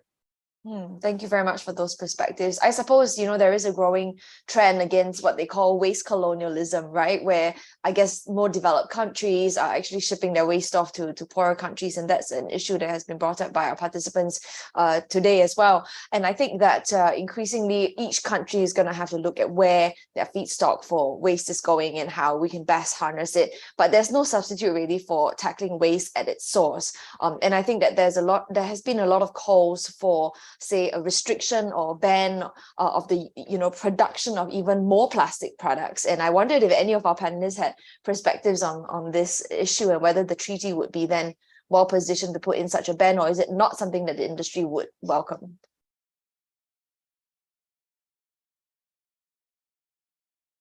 Ellen, perhaps I can get your impartial view. Sure. I mean, I think that it's really a moment to consider. The coalition that we signed on to is also talking about the reduction of production that's needed, especially for those materials that are potentially hazardous, like the oxo materials, which Dr. Wijan also talked about. It has to be, holistic. We can't treat these things as silver bullet solutions, and certainly recycling alone is not going to solve the issue. So I think that is certainly something that we've heard is it needs to be on the table. And I think, as we think about it, I think it's critically important, and as an investor would treat this the same way, is that the business models themselves have to be viable and sustainable if we expect it to survive in a marketplace or in a consumer context. We would have to ensure that the environmental benefits of alternatives that allow us to reduce plastic production are also similarly driving towards climate goals, and that the social impacts associated with the system overall, from production through post-consumption, are considered. It's definitely a challenge, but it's a systemic problem, and we need to address it systemically. Thank you for that perspective. Zuhair, you have any thoughts on that in terms of the specific, I guess, industry use of plastics from the civil society point of view? I think you're on mute. Yeah. Sorry, Jessica, would you like to repeat the question maybe, because I have missed due to bad connection? Yeah, no worries. No, the question really is about the regulation on industry that this potential treaty could have, because there have been calls for us not to produce, just more of the plastic products that we see, and that one of the ways was for industry to cap its use. And, from the civil society perspective, is that something that you're hoping for, or do you not see that as something that's very practical, given the very, I guess, practical needs of this material in daily life as well? Yeah, obviously, first of all, we have to address, we have to consider this as a health issue. And we have seen that in plastic, there are so many additives and chemicals added, which make plastic irrecyclable, non-recyclable. So we have to make sure that those plastics are not being produced. And some of the plastics are very expensive to recycle. And obviously, we have to make sure that those plastics are labeled, because for some of the plastics, when we actually put those into recycling, that creates a lot of health hazards for the people who are engaged in the process. And we have to make sure the harmful chemicals are not getting into the plastic when it's being composited. Yeah, that's I think that's one major concern which we should, should address. Thank you so much for that perspective. And that's a nice segue into the next question that we have from our audience, and about how the biggest... Oh, sorry, Dr. Wijan, you wanted to mention something? Yeah, Jessica, I would like to add what Sue just mentioned. Again, EPR, extended producer responsibility, I think would be a good way to consider, especially take back the plastic packaging of the company. I think that the way to go for that we can increase our recycle material. Thank you. Thank you. Thank you very much. I was mentioning about the next question, and it's really about the low value flexibles and how no one really wants to pick that up. And I think, Zuhair, you mentioned, that difficulty of plastics having all sorts of additives and different quality, and it just makes recycling absolutely impractical and expensive. So, how do we address this issue? Karyanto, would you like to give a perspective? Yeah. Yeah, I think we recognize, there are several types of material which is difficult to recycle, and this is really creating a kind of a problem, like the multi-layers of materials. I think for us in Southeast Asia, mostly the rigid packaging, especially PET and HDPE, the collection rate is relatively high. But MLP, like the sachet, is still an issue.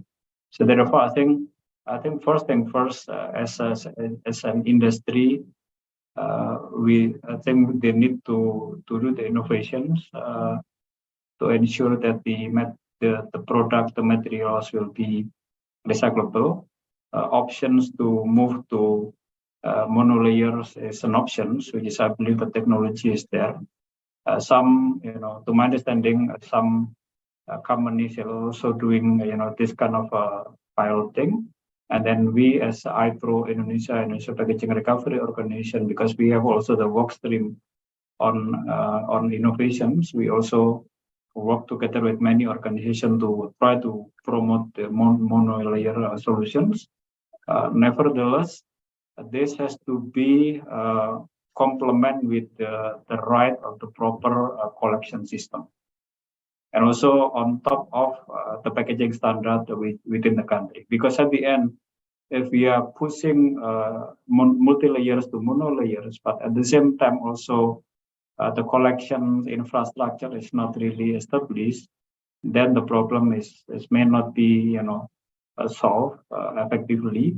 And at the same time, also, if the government is not putting the right standard on the packaging, means that there is potentially the producer still producing the multi-layers. So means that both multi-layer and and monolayer will be mixed, and at the end, without really proper, standard coding, this kind of things, then the solutions may not be effectively implemented. So this is just to my point of view on this challenge on the low value flexible, but I think this is the priority that we have to overcome together.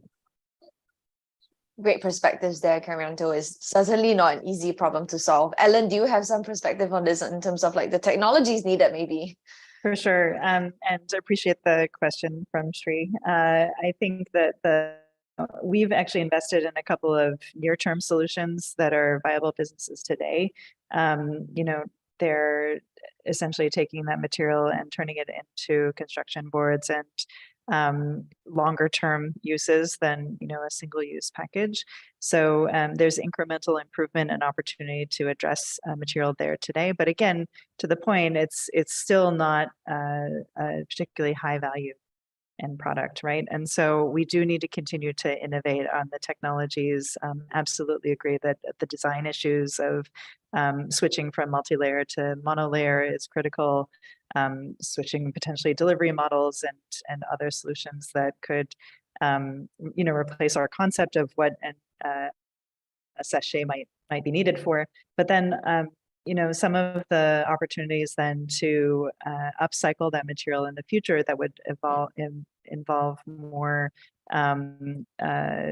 advanced recycling technologies or other solutions would also be appropriate, as well as alternative materials. So there are, you can see this whole portfolio of solutions that are needed really alongside of then, and those might be privately invested in.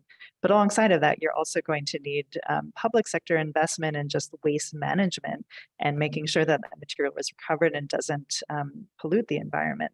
So, without both infrastructure and innovation, and then private and public investment into those systems, we are not ultimately going to solve that problem. It's a critical issue when we think about just the economics of trying to address this one particular material in a much larger waste stream.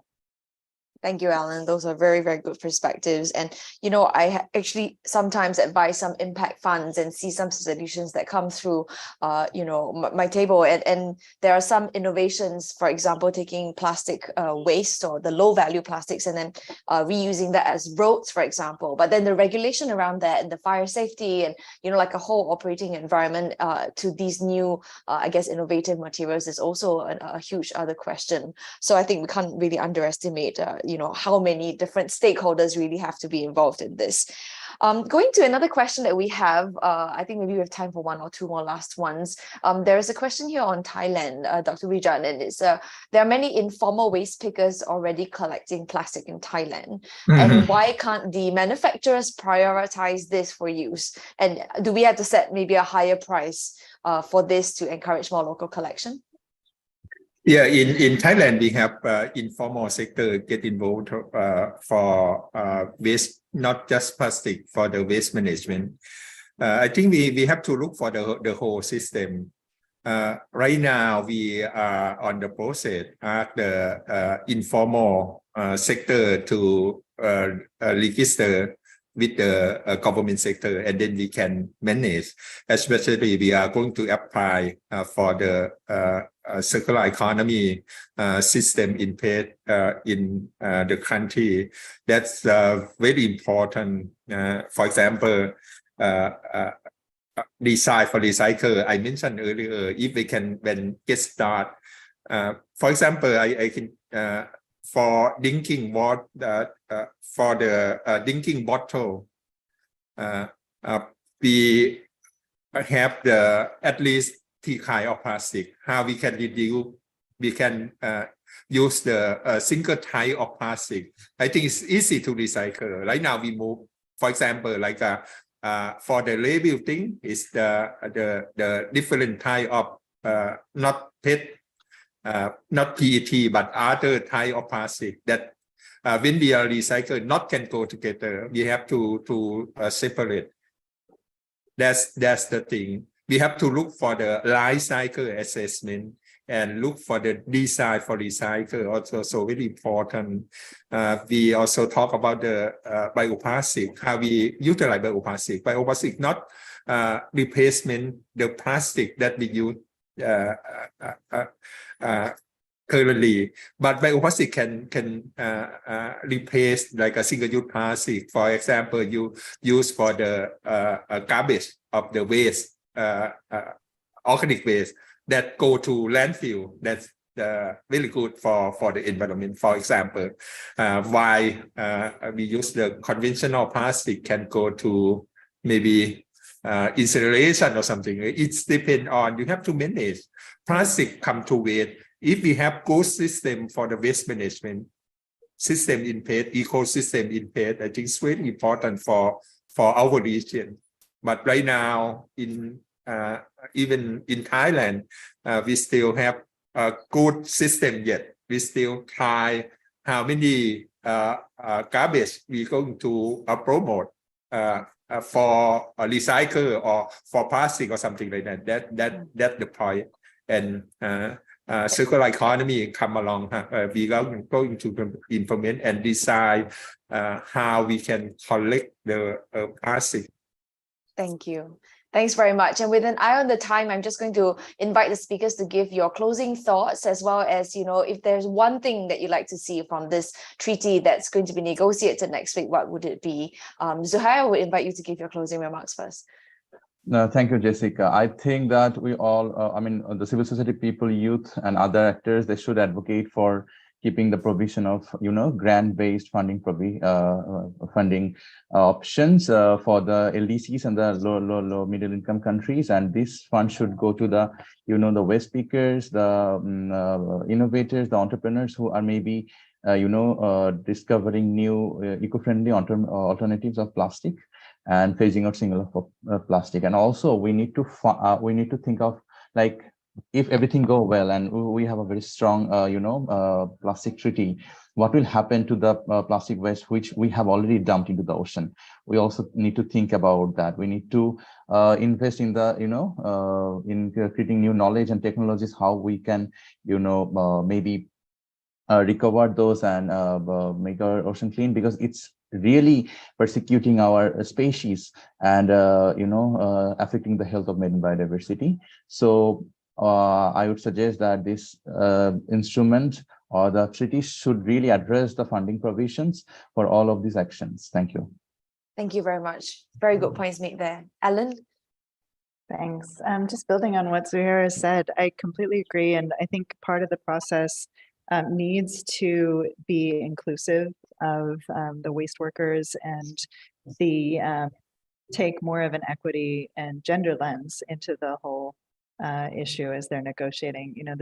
I'm not a policymaker or negotiator, but I can tell you that this is part of our work as an investor, and recognizing that these stakeholders are part of the activities that we're doing and investments we're making. So if we can do it, my hope is that this type of inclusive dialogue and as part of the process would be the first step to making sure that those policies are equitable and just, that we can actually incentivize greater circularity.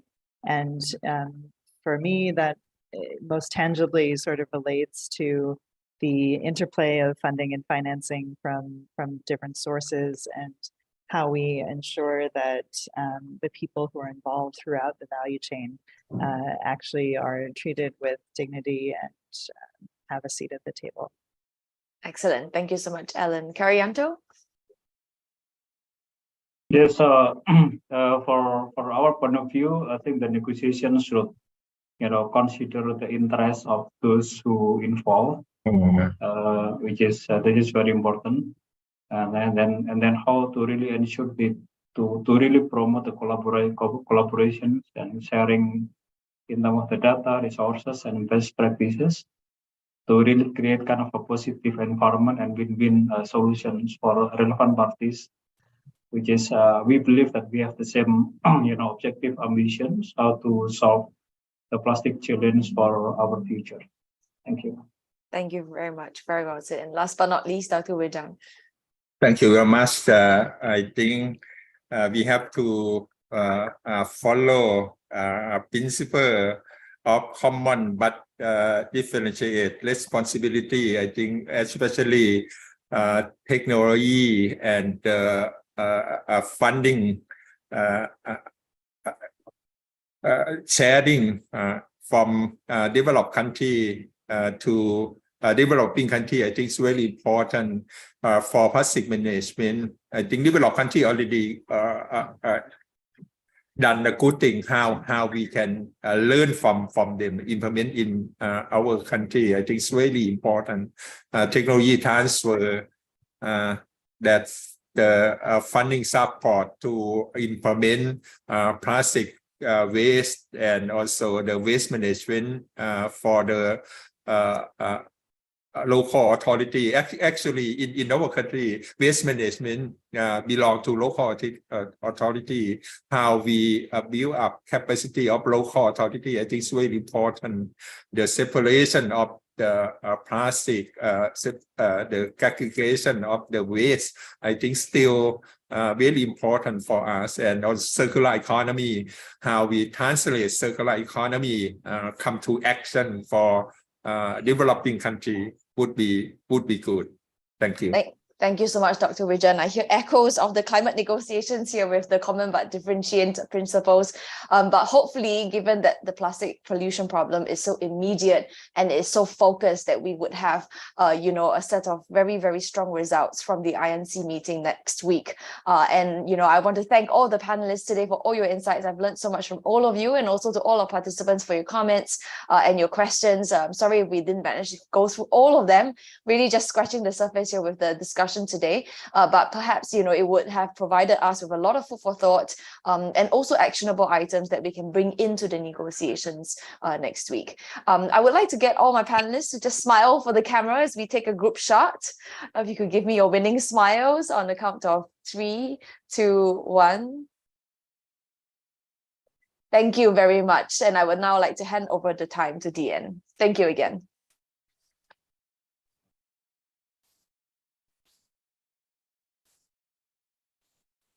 Thank you, Jessica, Ellen, Zuhair, Karyanto, and Dr. Wirjan for this very insightful panel discussion. And thank you to our audience for the interesting questions. Moving on to the next segment of this program, we're excited to introduce the first of the spotlighted solutions. As mentioned by Kamala, this year, Sea of Solutions 2022 will be spotlighting unique and impactful circularity solutions that transform the linear plastic value chain into a circular one. From designing, producing, and consuming to post-consumer waste management. Solutions spotlighted will cover 3 cross-cutting themes: innovation, inclusion, and collaboration. Today, we will specifically focus on innovation. Solutions under the innovation theme exhibits innovative circularity interventions that also address gender, human rights, and responsible business conduct. Innovation is imperative in addressing the plastic pollution crisis. We are excited to have 4 organizations from across the region join us here today to share more about their organization, their solution, and their impact on the agenda of mitigating plastic pollution in Southeast Asia and beyond. Before we hear from the spotlighted solutions today, please enjoy a short video which introduces the theme and the solutions to be spotlighted here today.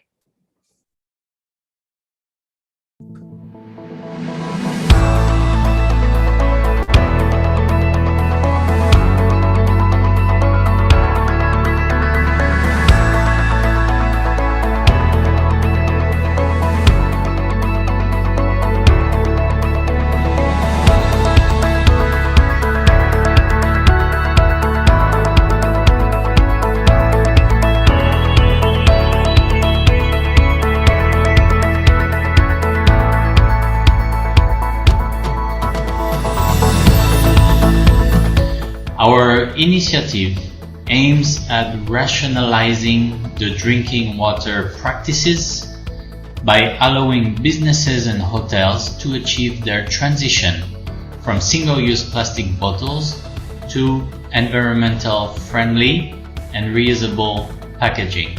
We can reasonably target an approximate of 500 hotels within the next 4 years and all over Indonesia. The present showcase allows an immediate savings of 400,000 plastic bottles per year for this hotel only.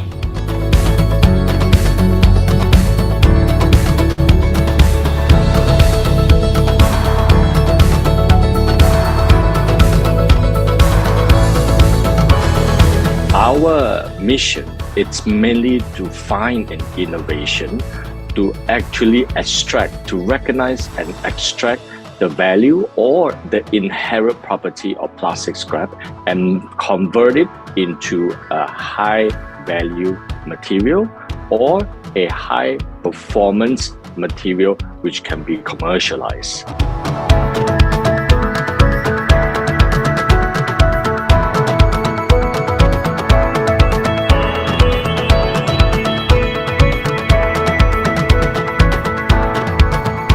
As a medical doctor, I am confident that we can choose the packaging that is good for health and the environment.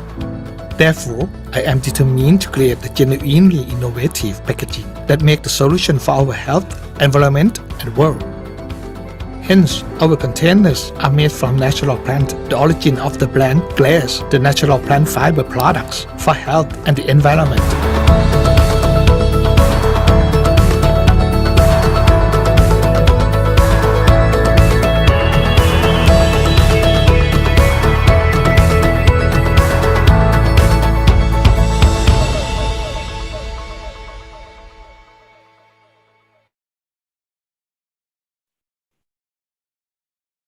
I hope you all enjoyed that video that captures the essence of this theme.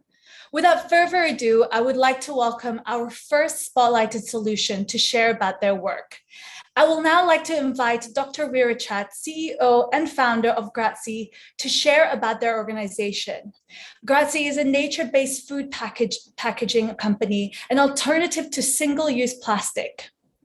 Dr. Virachat has been inspired by health environmental problems of plastic pollution, which is when he came up with the food packaging made from 100% natural plant fiber. Before I hand it over to Dr. Virachat, I wanted to share to everybody that we will be doing a questions and answer session at the end of all the 4 presentations. So same as previously, if you have any questions, please place them in the Q&A function box. And please do also share who you would like to pose this question to. We will come to all the questions at the end of all 4 presentations. To make it easier, please type the questions to the speakers as well. Over to you, Dr. Virachat. Thank you so much. Hello, everybody. I am Dr. Virachat, the founder of the company Glass. I'm very pleased to present in this event. Glass, the biodegradable packaging company, we developed the innovative compostable food packaging by use the virgin natural plant fiber. Because in Thailand, we are the agriculture-based country. So we have a lot of agriculture waste. We start using the agriculture waste to build up the product to substitute foam and plastic. Next, please. Yeah, like I said, BPE is biodegradable packaging. And for environment company, we determined to produce safe, convenient, and functional product with 100% natural plant fiber under the brand Glass. Next, please. Our vision is our life will live healthier in a safe natural environment. And our mission is create a nature-to-nature innovative by maximizing use of natural material for healthier living while ensuring completely integrated back to nature. All is back to nature.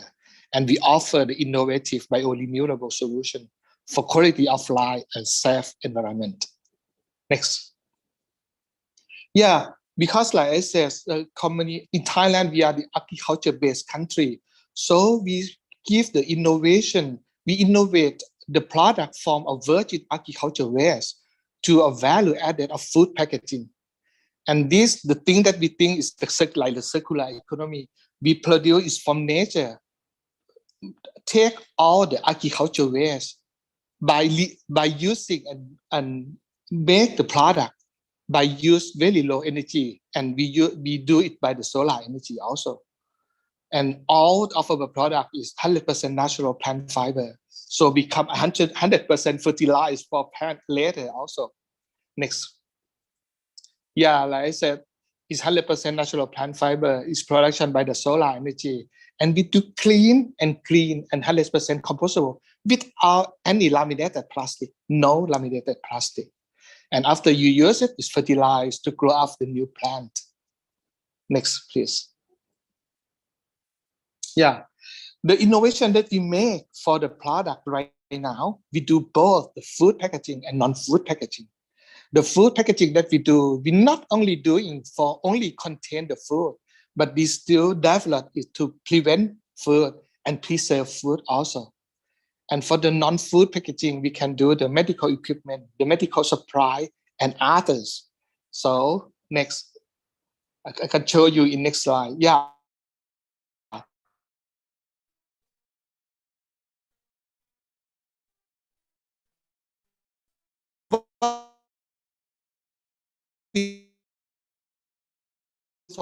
Become it so natural, but water hyacinth from bamboo and from other plant fiber that have a lot in Thailand, like rice straw. We innovate it and produce it. So when we use it, the farmer don't have to burn it. That make low PM 2.5 to Thailand. Next. Next, please. Yes. And the product that we develop from the plant fiber that we do is not only contain the food, but now we develop to do the frozen, to use the packaging for frozen food, a fresh food. We can use it like 1.5 years, put it in frozen and refrigerator. We can do the chill food that can hold the food for 7 to 10 days, or even the food that you put it in the ice and can do the preserve the good food. We do some kind of the bread that is oil absorbing bread. That when you have the oily food, you put it in this bread, the bread's gonna absorb the oil, and you can eat very healthy food. We do the product that have a hole in the product. It means that the product can breathe. We call it breathable packaging. When the packaging can breathe, the life of the food in the packaging can have longer life. We call the prolonged life packaging. This is another thing that we develop. Next, please. Yeah, not only for the food that we serve, we can make the product that can use for microwave. It's microwavable, ovenable for 240 Celsius, 40 degrees. We can use it in the oven, and you can boil it. The packaging that you can boil in this packaging, or even the product that can hold the smell, like durian smell. We can do some kind of product like this. Next, please. Not only the food packaging, we expand the product to be other product line, like the medical equipment. We have the medical equipment and medical supply, and have 3 layers of product like hygiene product, the sterile product, and then we do the mask because of in these 2 years for COVID, we have a lot of the PPE garbage, especially the mask. So we do the compostable mask that can 100% compostable. Next, please. Yeah, like I said that the hygiene product, we can do the kidney tray. We can do the tray to hold the needle, the tray hold the vaccine to the patient, and we can do the urinal product, kind of urinal and urinary container and bedpan, something like that. Next, please. And the sterile product, we can do the dressing set. We can do the kidney tray that used in the operation room, that's used in the IPD or OPD. That we can do all to decrease the reinfection in the hospital, both for the patient to the doctor and both to the nurse. we can decrease the reinfection. To use this and throw it away in one time. Next, please. This is the mask. We can develop the mask to use the same as normal mask, but we try to make more to use the quality as the N95. Then this mask is 100% compostable. Next, please. Yeah, and we do many things other than the food, medical equipment, medical supply. We can do the product for toy. We use for the toy packaging, and for the agriculture, the plant pot that can 100% compostable. You can first start in the plant pot and put all the pot in the soil, and this packaging can fertilize to be a good thing for the plant. And we do many things for pet food also. Next, please. Yeah, so now we produce this kind of products around 2 million pieces a day. So it's about 220 million pieces a year that we can replace plastic.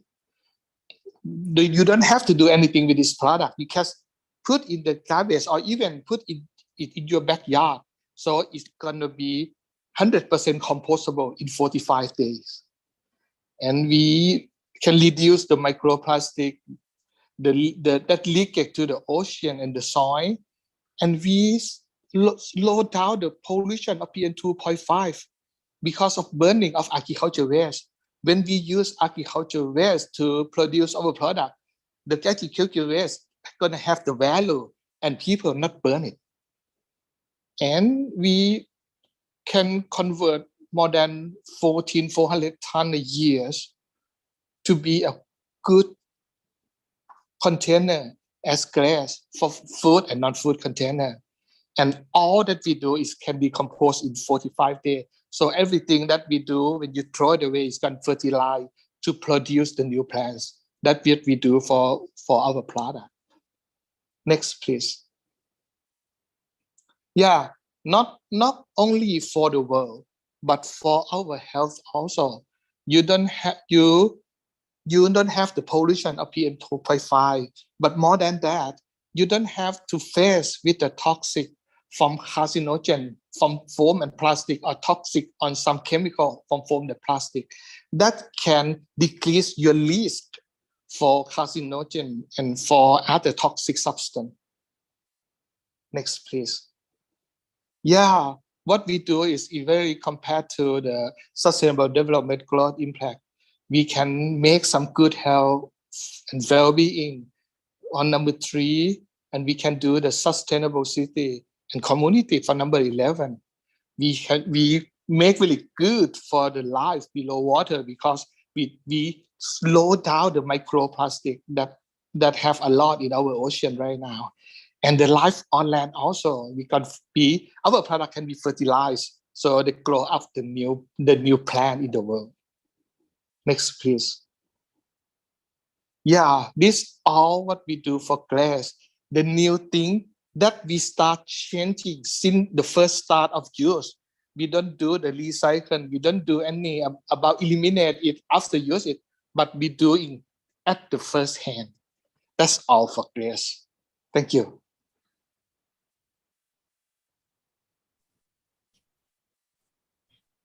Thank you, Dr. Weerchat, for such an insightful presentation, sharing more around Grazie's project. And I think we have a couple of questions coming up, so we'll get to that later on. Moving on to our next presentation, I will now like to invite Ms. Sia Kian Ho, founder and managing director of Henkyap Industries. Henkyap Industries is transforming marine litter into new manufacturable materials through inclusive and innovative approaches. Kian has developed smart plastics to address plastic manufacturers' needs for high-quality customized recycled plastic. Kian has also designed the smart factory in Johor Bahru from the ground up, which has been labeled by the Green Building Index as gold certified. Over to you, Kian. Hi, thank you, Dian, and thank you, Sea of Solutions, for having me here. My name is Kian Sia. I'm the founder and CEO or HHI based in Malaysia. For some of you who already know me, my journey in recycling started at a young age of 10, where my parents are collecting recyclable from household to household. So yes, I see a lot of interest related to informal recycler or independent recycler. I was one of them. I still am, in fact. My father was a truck driver and a recycler. My mother was a truck driver and recycler as well. So fast forward that, today HHI is an end-to-end integrated plastic recycling company, whereby we actually have a comprehensive collection infrastructure that we collect all the plastic scrap, mainly for polypropylene, polyethylene, and PET. And then we do our own separation, crushing, washing, and then including mixing, finally extrusion, excuse me, as a mechanical recycler. HHI is a 20-year-old company. We started in year 2002. We collect up to 60,000 tons of plastic scrap every year, and then we export to 38 different countries. Let me share my slide, quickly today and talk about the topic that's actually all very dear to all of us here.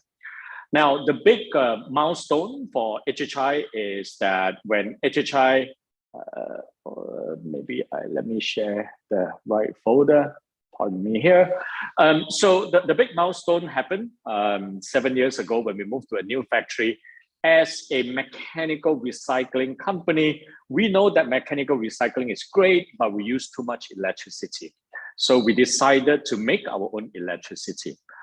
So there are only two options at that time. It was either investing in solar panel, or we go into pyrolysis, or commonly known as chemical recycling, whereby we convert material that cannot be mechanical recycled and convert that into a diesel, a circular diesel, and from that diesel, we can then generate our renewable energy up to 1 megawatts.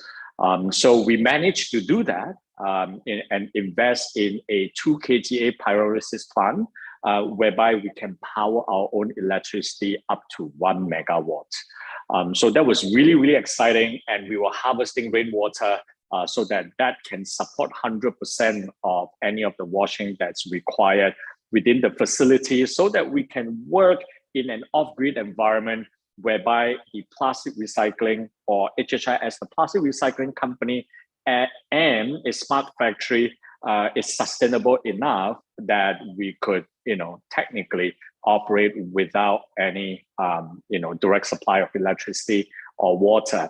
And that gives us the gold level of GBI, which stands for Green Building Index in the country.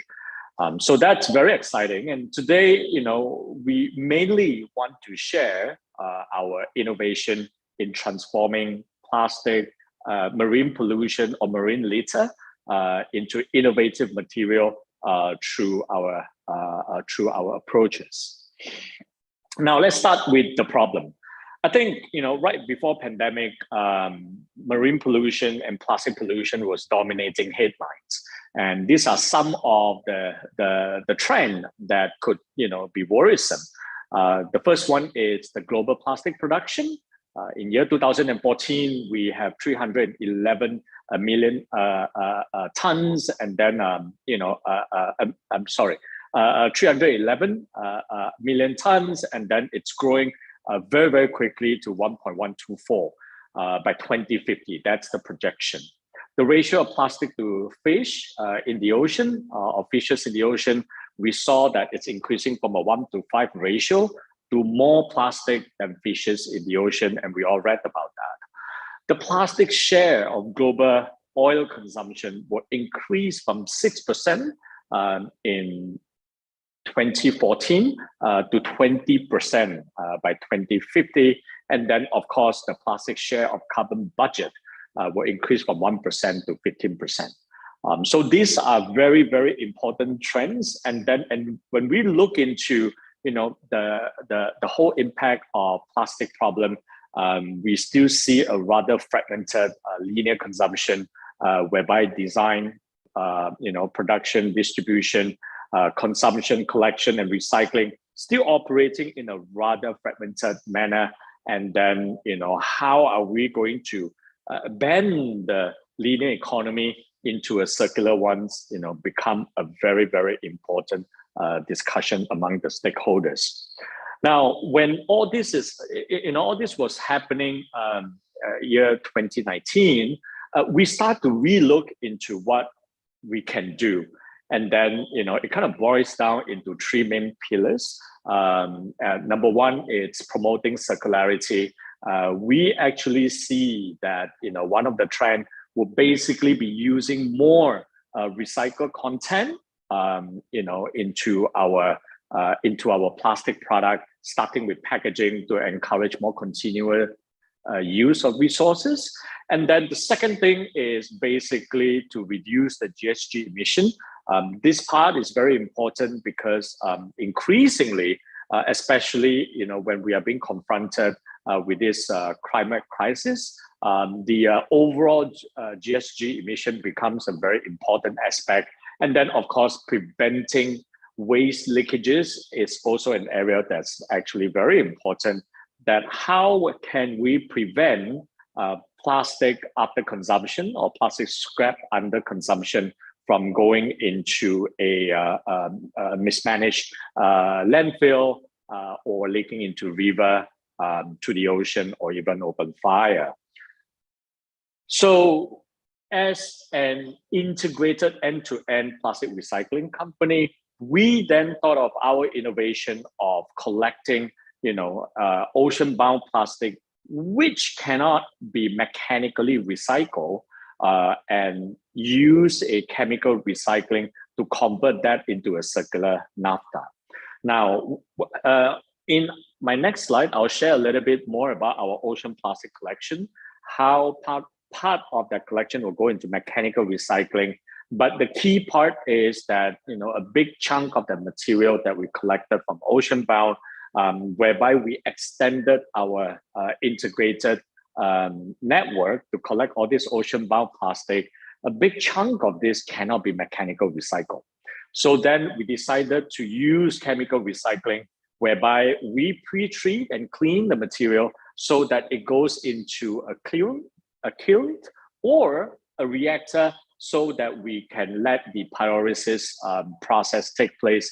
Then we condense it, and as an output, we get a very high quality fuel that we have actually able to perfect the quality so clean and so pure that this circular naphtha can go straight into a steam cracker.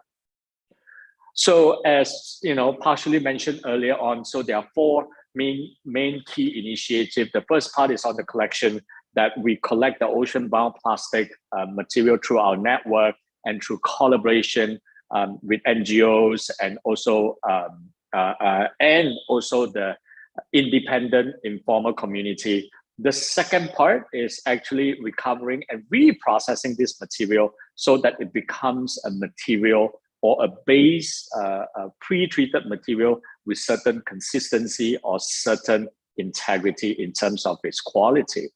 The third one is chemical recycling, whereby we crack this material and then we liquefied it so that it becomes a circular naphtha. Last but not least, we then work with one of the global leaders as a resin producer to convert this circular naphtha into a circular polymer. So a circular polymer then is a raw material whereby it comes from ocean-bound plastic as an alternative hydrocarbon feedstock rather than the fossil base that we are familiar with. So, this is the progress that we have made so far. We have managed to intercept more than 2,700 tons of mismanaged ocean-bound plastic here in Malaysia, of which 303 tons of pyrolysis oil is being derived, in this case. And then we have more than 112 ocean-bound sites with 71, collectors that we actually work, teams that we work with. And then basically, this is the part that's important, that average, that's average daily wage of $17.23, for these collectors. Our goal is to push forward, to enable a plastic neutral society. We hope to enable and adopt a zero waste business model. We would like to recycle 30,000 tons of plastic, ocean-bound plastic scrap by 2030. We have plans that we are working towards this aggressively, and then we want to scale up our pyrolysis plant to 30,000 tons per annum. So these are some of our progress, in a short presentation about our company. Here are some of the details, do reach out to us if you have more questions. And I'll pause here and pass the airtime back to Dean. Thank you so much, Ken, for the super insightful presentation and sharing the vision of Happy Industries as well. Moving forward, I think I would like to say thank you to our first two speakers and organizations to really kind of have showcased and lay out the field of how innovation has really created impact in the space. So moving on to our next two presentations, showcasing innovations from Indonesia, I will now like to welcome Bintang Ikananda, founder and CEO of CoinPack, to do our next sharing. CoinPack is targeting single-use plastic at the source with its technology, driven by reusable and returnable packaging. Bintang is an entrepreneur and engineer with more than 6 years extensive experience in the fields of sustainability, engineering, and entrepreneurship. Currently, Bintang is the director of CoinPack, a pioneer startup in the field of reuse and refill models for consumer goods in Indonesia. Before I pass it over to Bintang, please, once again, just a quick reminder to ask any of the questions that you may have for any of the speakers within the Q&A platform. Over to you, Bintang, to share more about CoinPack. Hi, hi everyone. So let me share screen first.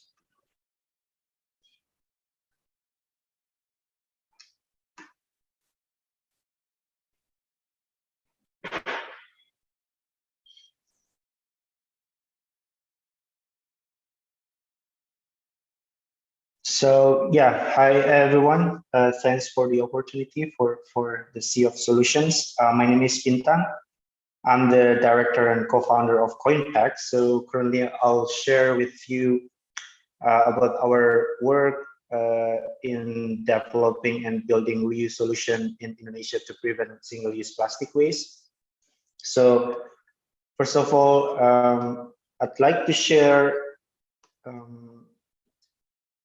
about the problem as well as the opportunity. So currently in Indonesia, mismanaged plastic waste is represented by 76% of single-use flexible packaging, which currently is uncollected or having very low economic value for informal waste collectors, hence mostly is uncollected and go to landfill or even polluting our environment.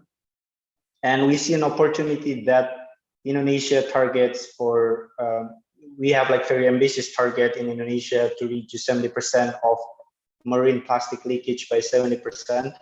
And Systemic estimates that there's potential to reduce 140,000 tons of single-use flexibles by 2025 using reusable packaging as well as refill models.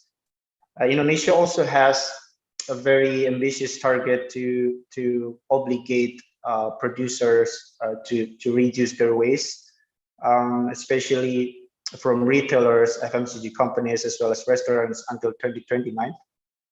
And we also see that 40% of Indonesian shoppers already aware about plastic pollution, and they are actively seeking of the solution to reduce their waste production. So here we are, we built CoinPack. Basically, CoinPack facilitates FMCG companies to provide the products, particularly daily essentials like shampoo, detergent, body wash in our reusable and returnable packaging system, or we call that as packaging as a service. for their consumers, so that we can prevent single-use flexible waste at the source. This is how we work.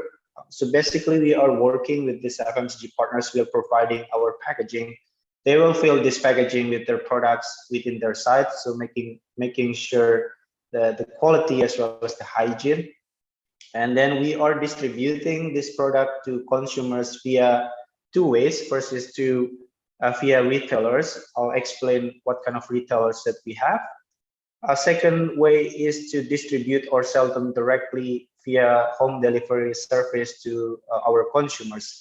And then this is the circularity of this model, where consumers can return the empty packaging to the retailers or via home pickup service, and then they will get a reward for this new habit. And then Coinpack will clean and sanitize this packaging, and then this clean packaging will be distributed back to FMCG companies for refill, and then goes back to the market. This way, we believe that we can prevent single-use packaging from the source. These are some of the selection of our products. So we are selling products at as small as 100 milliliter size. So we are hoping to cater more and more low-income consumers for this inclusive and zero-waste solution. As said, we are mainly providing daily essentials like home care and personal care products, as well as food like rice, because rice is very close to Indonesian daily life. In the previous slide, we are currently still using the existing packaging from the market, where usually it can only be reused 5 to 10 times, but currently we are developing a new packaging where it's more durable, it's trackable, and can be used at least 20 times. This is just a 3D design, so the real packaging will be transparent. This is also coming from our in-depth research with our customers, where they are really, for example, in terms of desirability of the packaging, they really want to see the content of the product, so that they can estimate when their product will be finished, so that they can estimate when they should go to refill or to return the packaging and then repurchase. We will still use the PET material or plastic, but we are also including 30% of recycled plastics in our new packaging portfolio.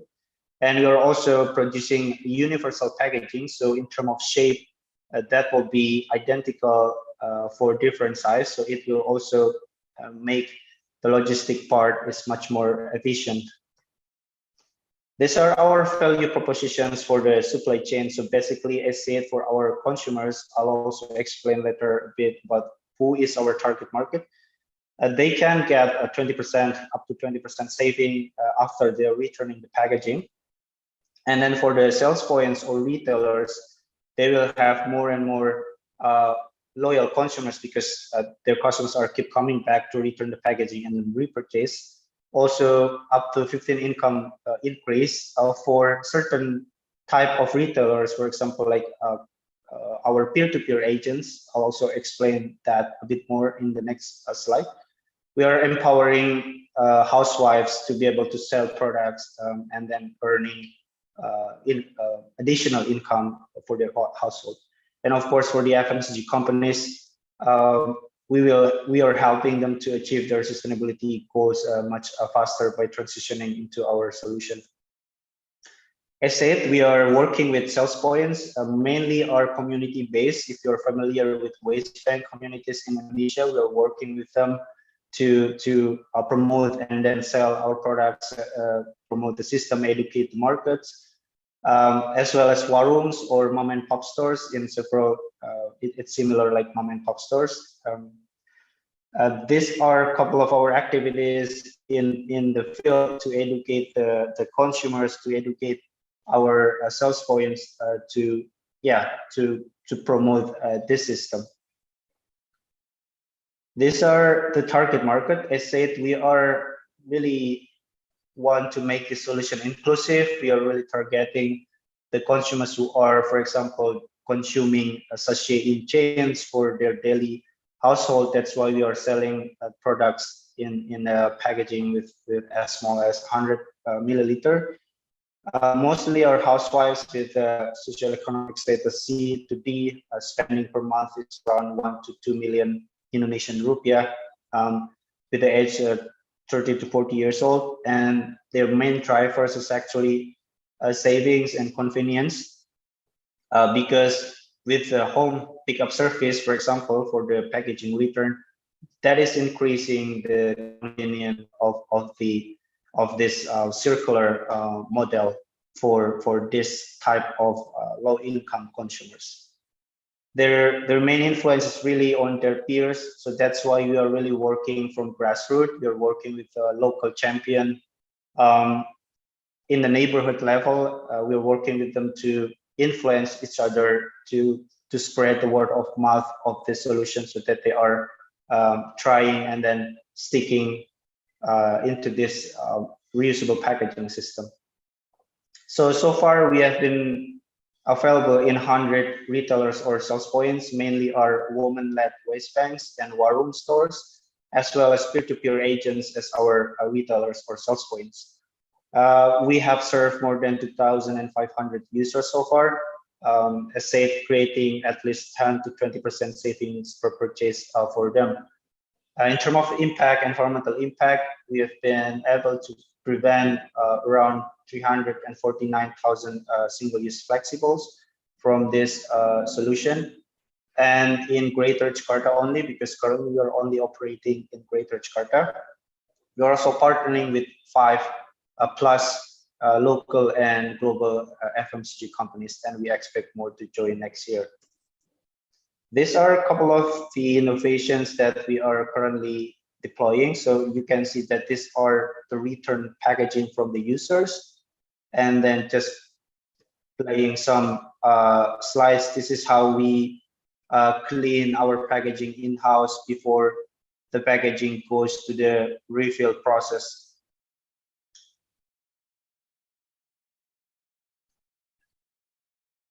Yeah, this is the process of the sanitation. We are using food grade chemicals for sanitizing the packaging. And we are also tracking the life cycle of the packaging. As you can see, this is our dashboard. So we deploy a very simple QR code technology where every time we clean them, we will scan them, and then we are able to track how many cycles that every packaging has been through the market.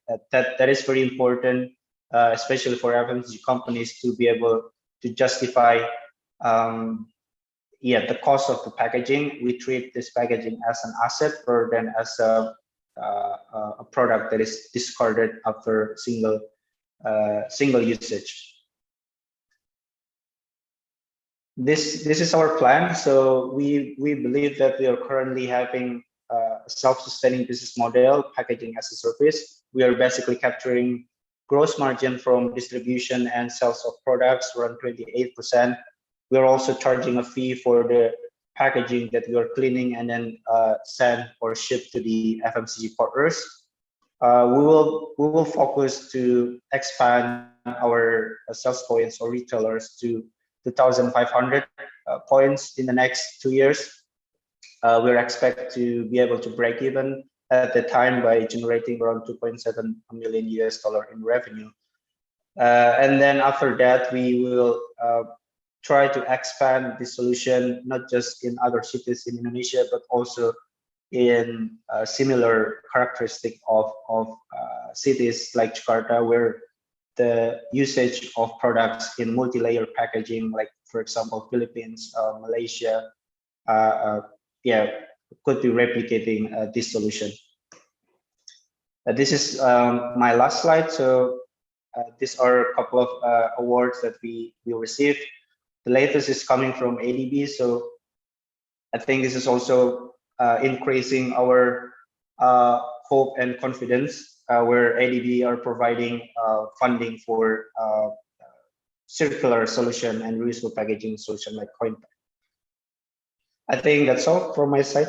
Happy to answer any of your question in the Q&A session. Thank you very much.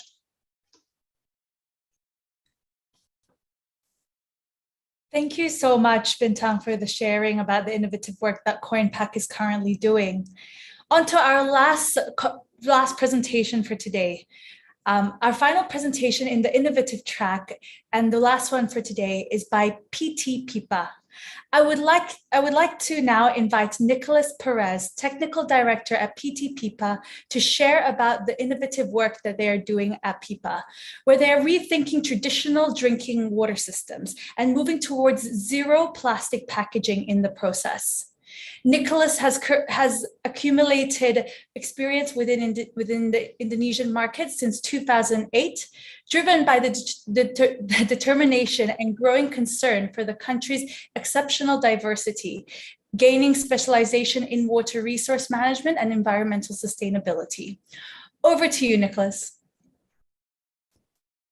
Hi, hello everyone. Let me share the screen and start this.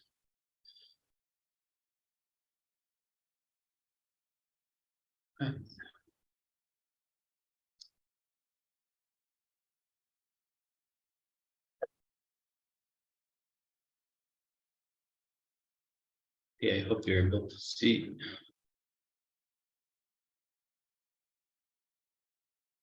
All right, thank you very much. Thank you very much for this opportunity to talk about our solution.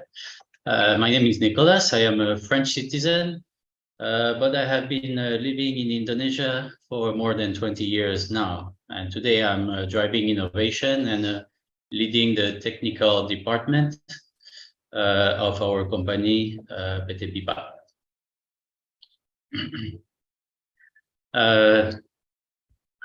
Okay, let's start. Indonesia is ranking very high on the water stress index, and Indonesia is facing a dilemma. On one side, there is a high abundance of water with a lot of rain, often leading to floods and landslides. But at the same time, Indonesia is facing water scarcity. The access to clean water for daily usage is already a challenge. So thinking about drinking water at the tap is absolutely out of the question. The only solution today for drinking water is going through packaged water, which come with its own set of challenges. Some of the challenges leading to heavy carbon footprint is the exploitation of natural water resources. Also, the manufacturing process of the plastic packaging is another challenge. Also, we have the gigantic logistics of the supply chain in Indonesia. Keep in mind that Indonesia is the largest archipelago in the world, with more than 17,000 islands and spanning more than 5,000 kilometers from west to east. 80% of the population is located on Java Island, as well as the water production site. So you can only imagine the challenges to ship water across the territory. As a consumer, the choice we have for drinking water are limited. The majority of the water comes in plastic packaging. It is cheap, it is convenient, it is lightweight. That's good, but the problem is the life cycle and the disposal of the plastic bottles. On the top right, this is a picture of Bantar Gebang in Bekasi. This is known as Gunung Sampah, or the mountain of trash. This is east of Jakarta, and this is the largest landfill in Indonesia, and probably one of the largest in the world. If we take the example of hospitality industry, the hotels, there is about 720,000 rooms in Indonesia available. If we consider 2 plastic bottle per room, this ends up at about 500 million plastic bottles being disposed in landfills every single year. There is an impact on human. The site like this require humans to operate. They are called the trash picker. They have terrible working conditions. But they don't only work there, they actually live there.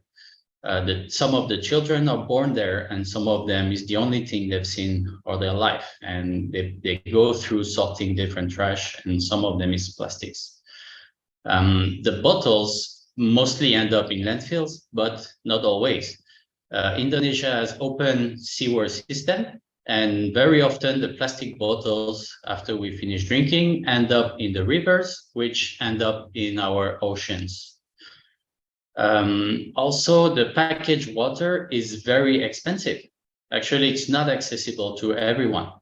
The poorest population need to look for alternative, for cheaper brand or for other system, and usually it means lower quality without the guarantee of healthy standards.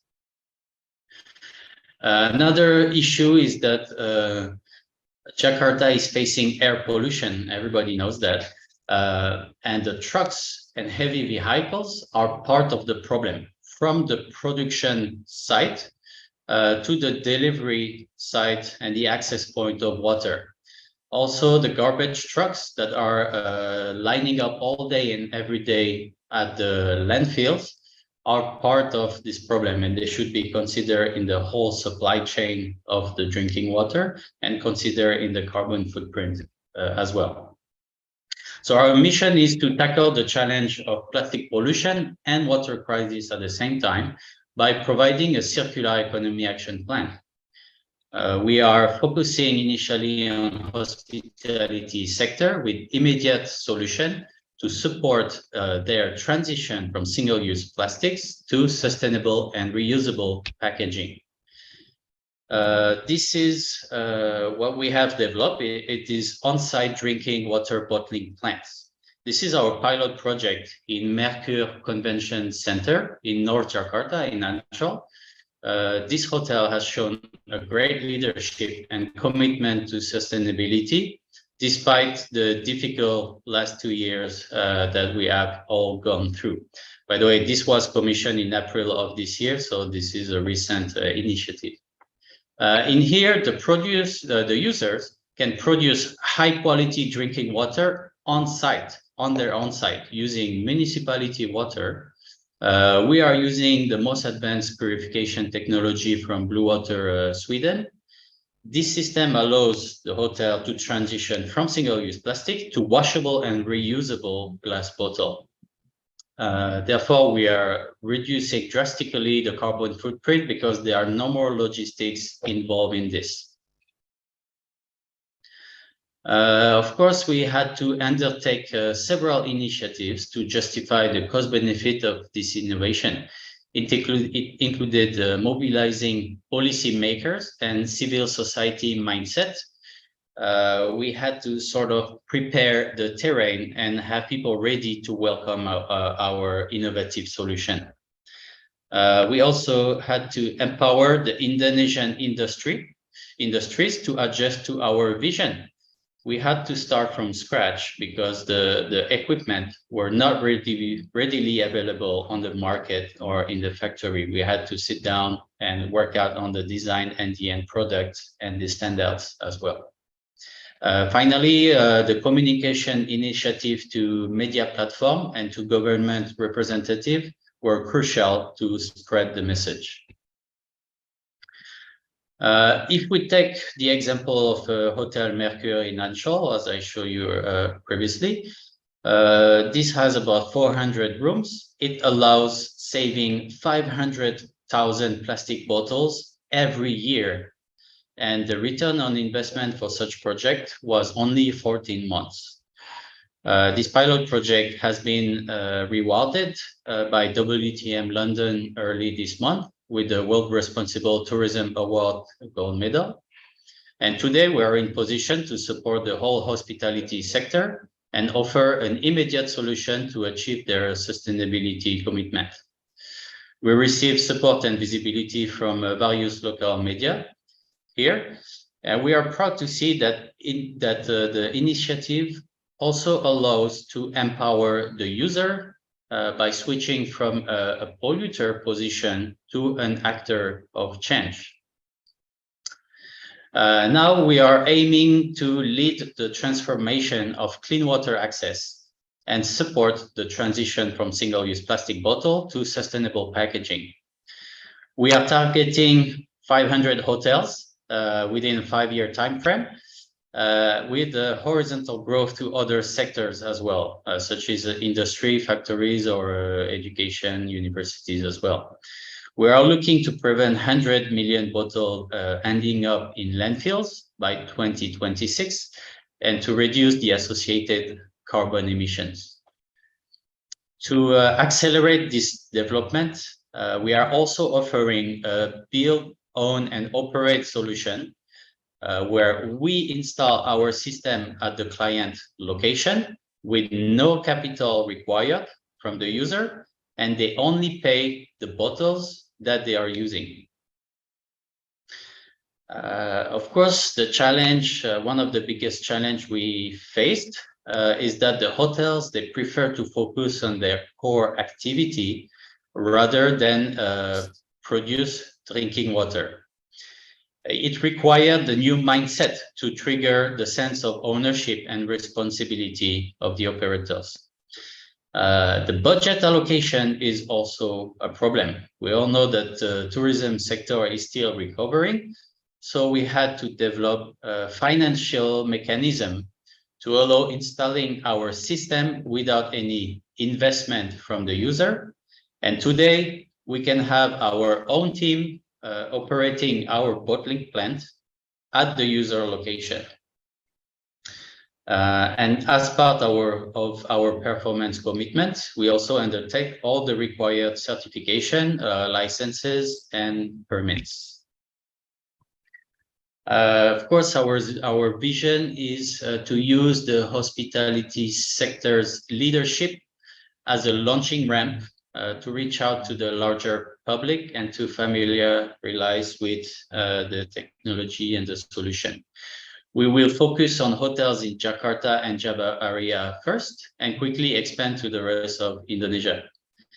And this concept is and will be applicable to other sectors as industrial zones, commercial buildings, apartment and housing, public institutions, sport leisure facilities. So thank you very much for your attention, and we are looking forward to hear from you. If you have any question, this was my last slide. Thank you very much.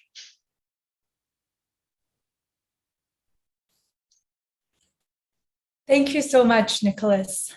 Thank you so much to all the organizations for all your sharings. It's been a really fruitful conversation, and it's been a really great end to our first theme here in our Spotlighted Solutions. Thank you to all our presenters for the insightful sharings on innovative solutions. You have showcased to us how innovation plays a huge role in overcoming plastic pollution problem. Now, it's time to go to the Q&A segment.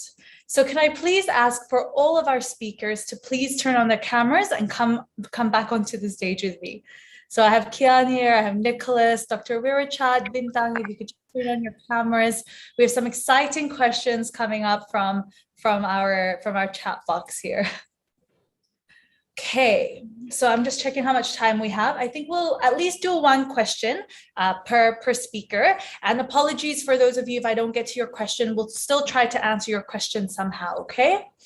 All right, so I'm gonna actually pose the first question to Nicholas, since you've just finished, Nicholas. No break for you. Yeah, sure. So over to you. What is the biggest hurdle preventing hotel establishments from going for your product and for your organization's work? What are the limitations when you extend to other sectors as well? Definitely, the biggest challenge initially was the capex requirements and to invest in such a system. Even though the mission was clear and the commitment to sustainability was clear, it looked like an additional burden for the operators. Despite we providing all the required training, technical assistance, and after-sales service, it still required the user to have their operator learning a new system and learning a new activity. This is why today we are providing a solution where we would be the one operating the system at the client's location. With no investment and just a model where the user pay as he is using. So this is definitely spinning up both the negotiation process and the time for getting the finances for this project. Thank you, Nicholas, for sharing. All right, back to you, Dr. Rearchat.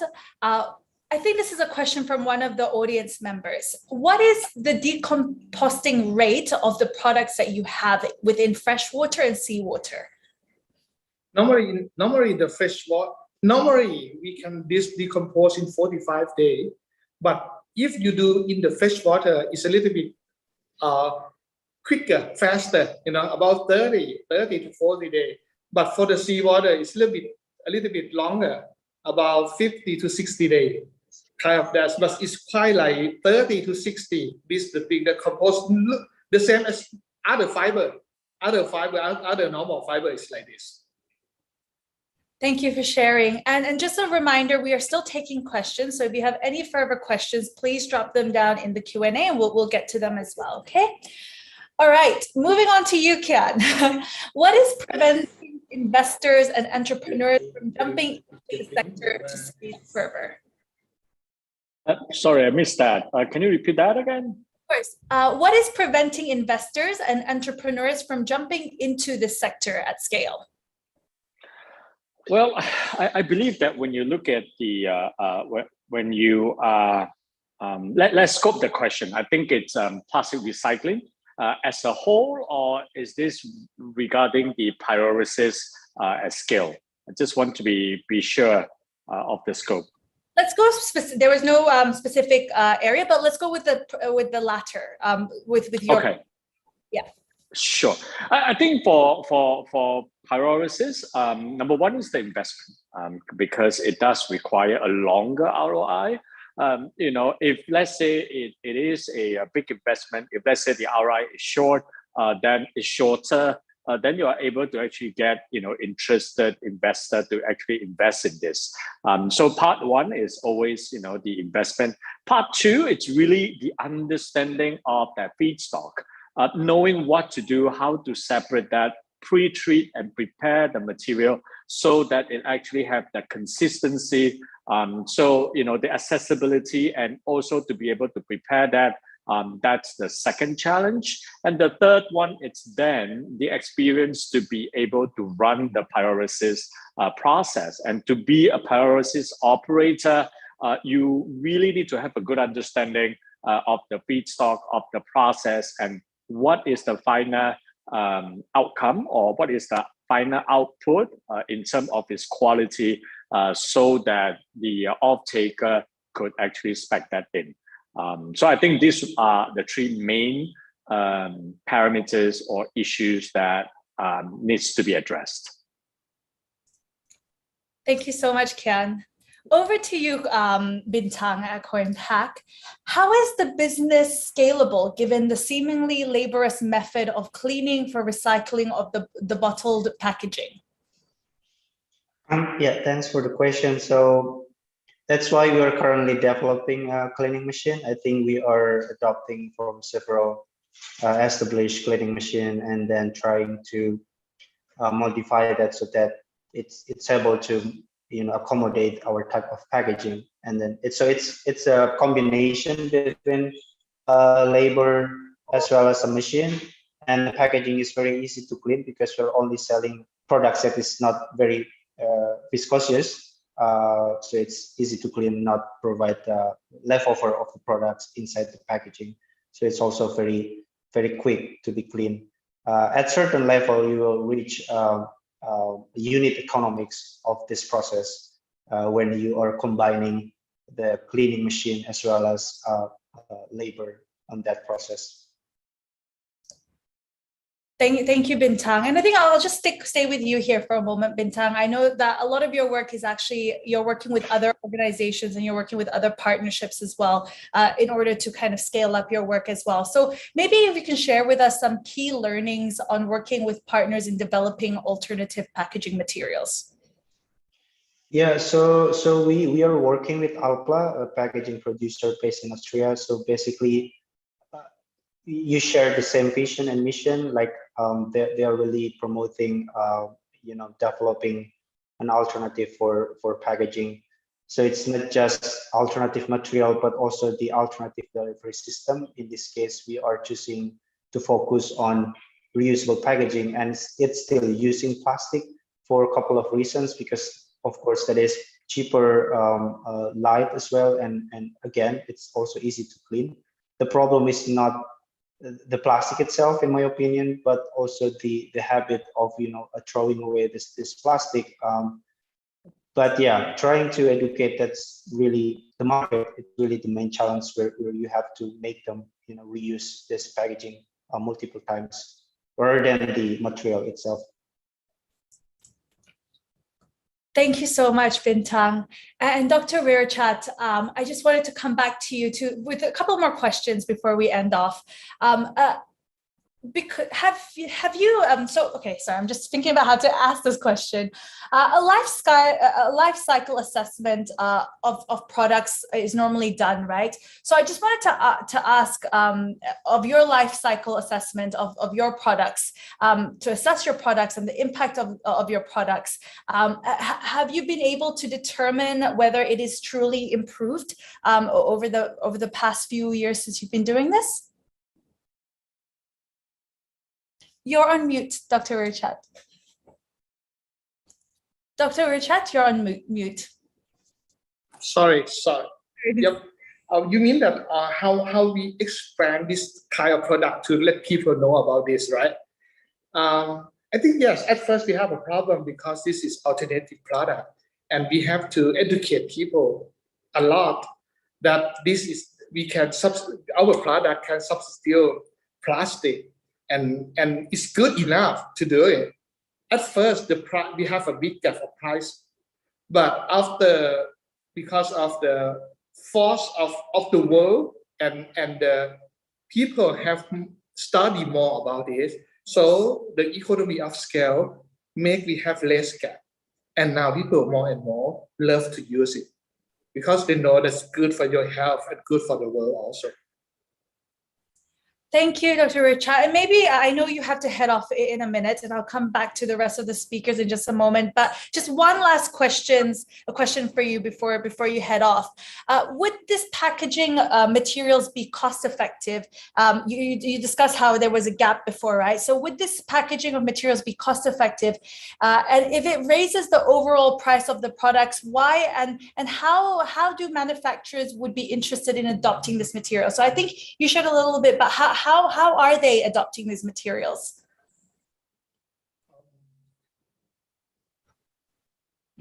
Can you ask again, please? Yeah. What do you mean? So would this packaging of the materials that you're using be cost effective?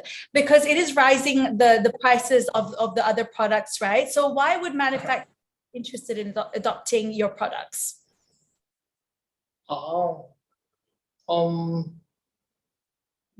Agricultural waste. It's agriculture. It's normally we use agricultural waste. It's agricultural waste, and we have a lot of agricultural waste.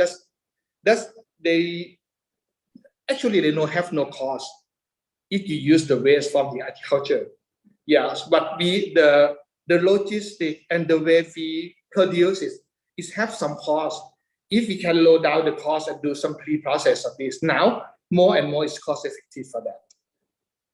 No, that's super great to hear, Dr. Weerachat. And maybe before you head off, I will come back to the other questions with the other speakers, but I know you have to jump off. Can we just take a quick photo with you and the other speakers for the innovation track? So if I could just get you guys to smile for 3, 2, 1. One more, 3, 2, 1. Thank you so much for joining us here today, Dr. Weerachat. It's been really great to have you. I will now go to the rest of the speakers with more questions your way. Thank you. Yes, bye-bye. Thank you. So maybe if I could just come back to you, Kian. What is the primary feedstock for your process? Are there certain plastics you avoid, or are there other plastics that are better for your process as well? A really good question here. The primary feedstock that we are using will be, consumer packaging polymers. This would be polypropylene, polyethylene, polystyrene. For example, this will actually give a good yield of the and a good quality of the circular naphtha. There are certain, you're right, there are certain polymer that which we will avoid, such as PVC, simply because, PVC will cause a formation of dioxin, which is a toxic gas emission. Likewise, even for some of the polymer, we will need to be mindful if they generate too much oxygen or, in the oil itself, which will then oxidize the pyrolysis oil and therefore creating a lower quality oil. So we are we do have to pre-treat and select our base very carefully. Thank you so much for sharing, Kian. Back to you, Nicholas from PIPA. How do you address the perception among hotel guests on hygiene and cleanliness associated with the branded bottle? Yeah, this is extremely important, and this is a key parameter in the success of such solution. So it starts from a very deep communication program internally with the hotel. And then, for example, in MCC, we have been in Mercure and Charles, we have been very transparent, and the production site of the water has big windows to allow the guests, for example, to come and look at the production process from the outside. We have some communication panel to talk about the technology that is being used, about the hygiene processes, about the cleaning and the sterilizing of all the equipment and all the tools, just to guarantee there is no possibility for contamination. But clearly, communication is extremely important, and we're transparent in the technology we use and the process that we are using. We have to make sure that the users are confident using the drinking water. Thanks to our long experience in Indonesia, we know that, technology is one thing, but operating procedure and the operators themselves are the key for the success of this type of systems.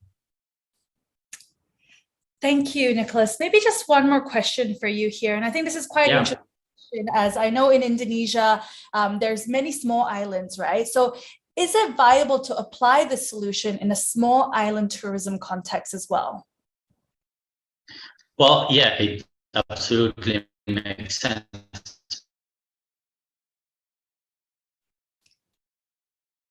I think we may have lost Nicholas, so we will come back to him once he's back online. So maybe just one more question for you, Bintang, as well.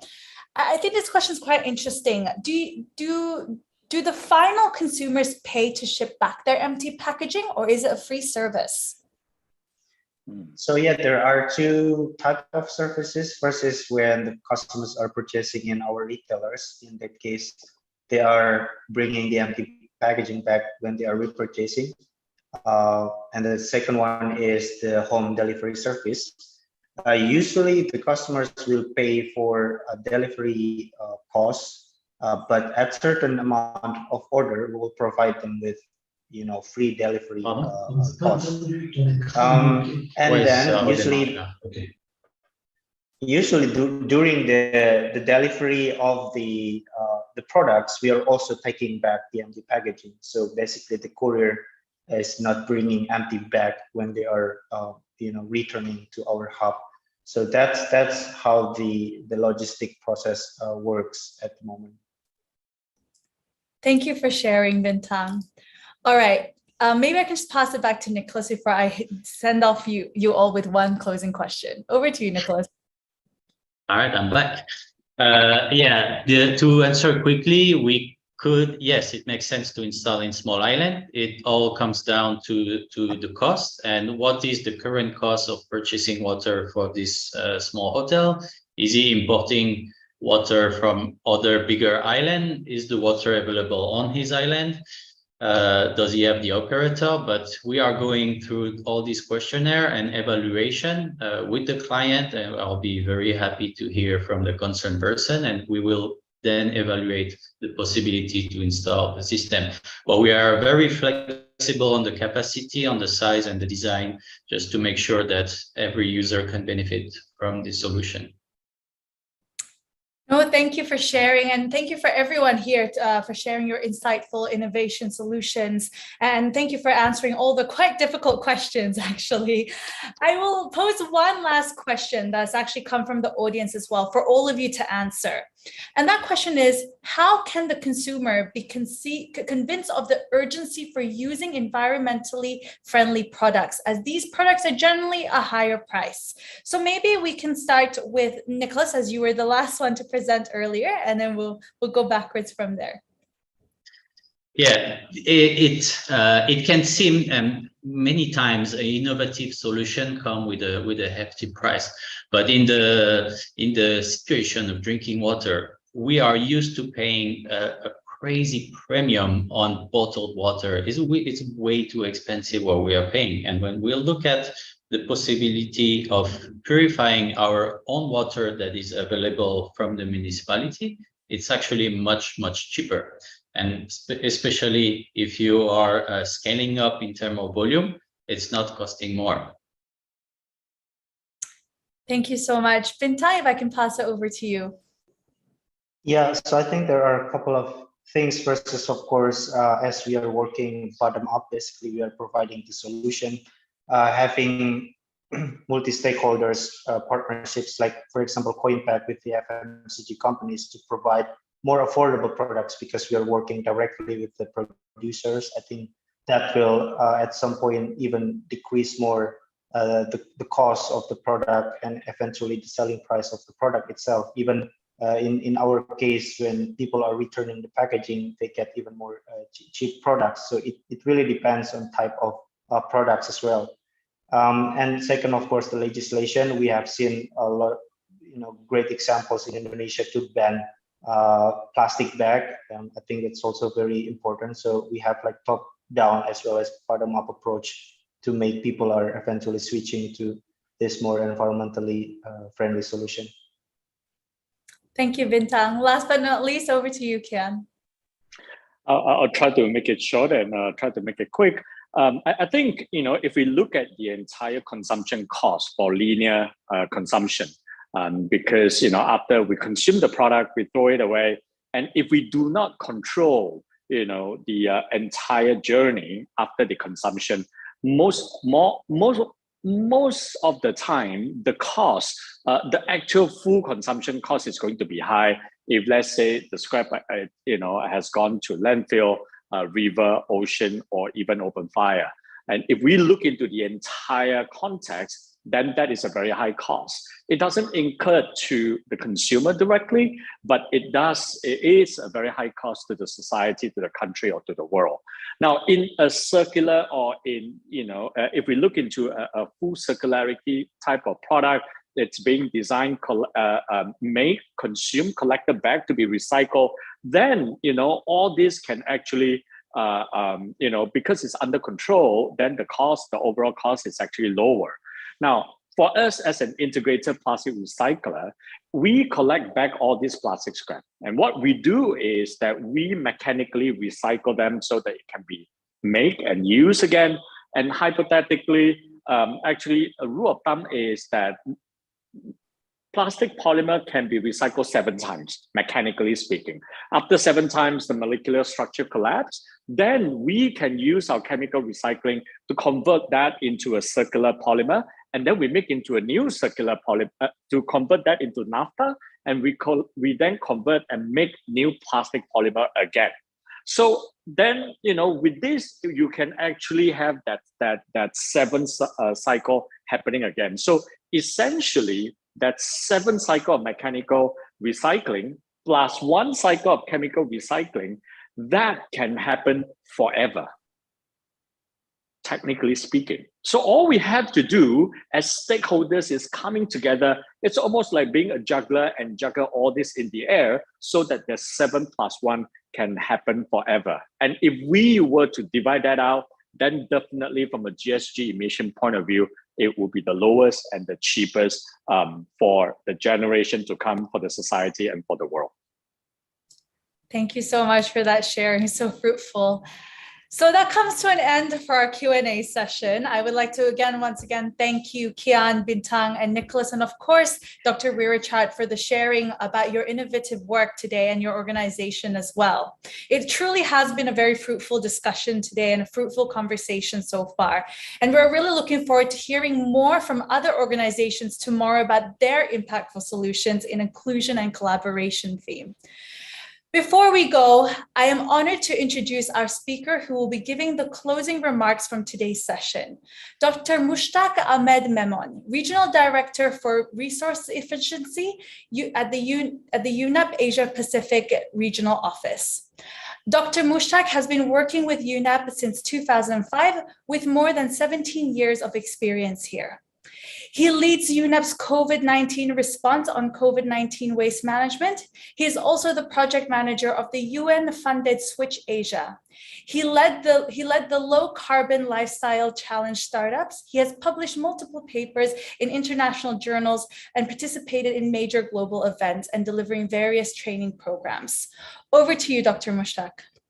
Thank you, Dan. And so it's really a pleasure. Just 1 second. Yeah. So today, I mean, it was really, really interesting discussions and very helpful. But first of all, I really want to thank His Excellency John Ostrom, the Ambassador of Sweden to Thailand, and because he's really behind this whole work and the project and support system, and thus our sincere thanks to SIDA and Government of Sweden. And then also all the speakers, panelists, and who really came together, and especially looking on the circular solutions and putting the spotlight and so on. And then as we have reached on the day one's conclusion, on the behalf of organizers, I really want to thank each and every one of you in taking today's at the 4th annual Sea of Solutions, the annual event of Sea Circular. This is a joint initiative by the UN Environment Programme and also the coordinating body of the Seas of East Asia, COP-SEA. And as I mentioned, supported by Government of Sweden. So when we are talking about this today, what we really got out of today was very, very inspiring. As we saw the innovative solutions and we heard about seeing the opportunities in plastics by utilizing or employing those innovative solutions, where most of people see only a major challenge as a plastics, but we see it also a great opportunity to work together through those solutions. These presentations summarize the first day of the Sea Solution 22 very well, as we see the concrete actions to build a circular plastic economy, and that's taking place, and where SMEs play an important role in leading the way. It is important to support the ongoing innovations and provide an enabling environment through the tools. Because the policy, finance, and also the technology tools, in addition to the awareness raising and information, are key for the circular solutions, engaging especially the SMEs. In today's spotlight on innovative solutions to prevent plastic waste, we saw solutions from nature-based packaging by the transformation of marine litter into the useful materials, by making available refilling networks for home care and personal care products to avoid single-use packaging, as well as the microplastics, and by confronting the challenge of providing clean drinking water without disposable plastic packaging. Some even empower micro entrepreneurs and educate the public about the reduction of single-use packaging and the positive environmental impact of the circular solutions. So with less than a week to go before the stakeholders and member countries get together in Uruguay to negotiate a legally binding instrument to beat plastic pollution and its sources, and as Intergovernmental Negotiating Committee's first meeting in Uruguay is going to be organized from 29th, we see that today's discussion basically helping towards that. It has highlighted several aspects that should be considered when transitioning to a circular plastic economy is our goal. The main goal is clear. The plastics value chain has to become circular by eliminating unnecessary and hazardous plastics, designing plastic products on the circular lines, ensuring sustainable ways to recover and recycle plastics to manage appropriately non-recyclable plastics, because still many countries lack the technologies, lack the capacity to recycle all type of plastics. The keynote speech from the Christine Hughes, the director of the Global Plastic Action Partnership and member of the Executive Committee of the World Economic Forum, highlighted resource circularity and national and international action plans, which I can only agree on, as we see there's a lot of momentum is already being built. We need to focus on a holistic resource circularity model to reduce virgin plastic production, to increase recycling rates, and reduce plastic waste leakages into the environment. Recycling is not a silver bullet, as we all know, for the plastic pollution crisis. The circular plastic economy needs more financial and economic incentives, as well as increased investments and international implementation plans, such as being discussed through the NCs focusing on the legally binding instruments on plastic pollution.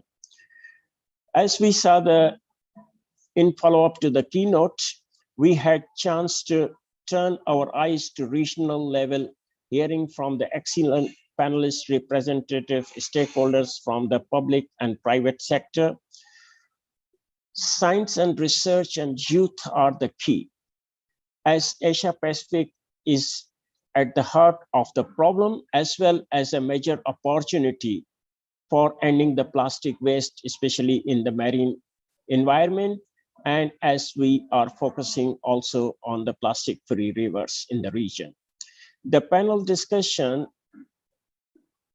also, speakers, they agreed that there's a need to be inclusivity and the engagement of the civil society when considering the instruments.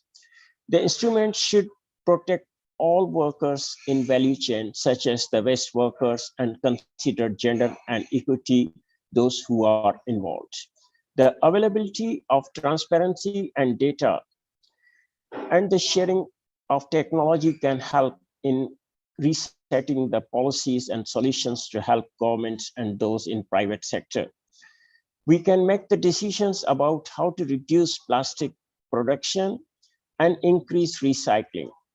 The speakers also hoped that the instrument can make available funding and finances, which are really required to support the communities, and the solutions that can contribute to planning and capacity building of the waste collection and recycling. As we will go into the day 2, we are hoping the Sea of Solution will continue tomorrow with the chance to learn more from the inclusive and collaborative solutions from different parts of Southeast Asia.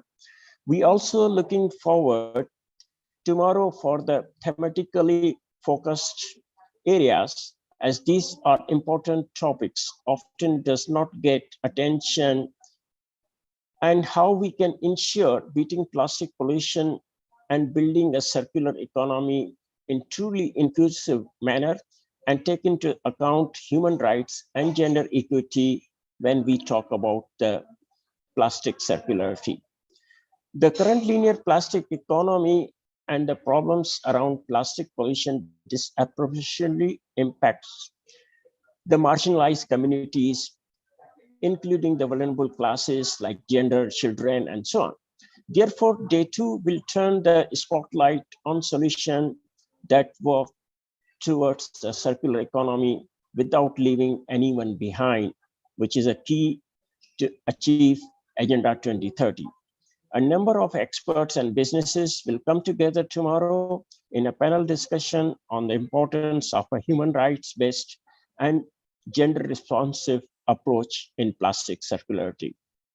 We will also have a chance to hear about circular plastics solutions that have made good progress through collaborative efforts and academia, local governments, and actors in the field. So I hope we all come together again tomorrow with a rather more motivated fashion to really look from the inclusive way of this plastic circularity and leaving no one behind. At that note, I again want to thank all the speakers, participants, but more importantly, my colleagues, and especially Kamala, Vincent, Natalia, Maria, they all are really behind all this. And so I really want to thank all those colleagues, Mahesh and everyone, and looking forward to seeing you tomorrow. I hope you can enjoy the evening. Thank you very much. Thank you, Dr. Mushtaq. Before we close off, if I could get Dr. Mushtaq back onto the spotlight so we can take a quick picture of you during this session as well. So in 3, 2, 1.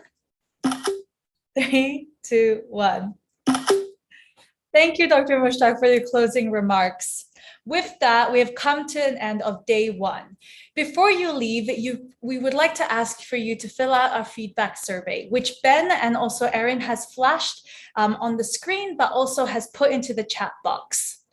Please do join us tomorrow for more insightful conversations and sharing from our keynote speakers and other organizations from the Inclusion and Collaborative track at 1 p.m. Bangkok time. Please use the same link that you used today, and we look forward to seeing you all tomorrow.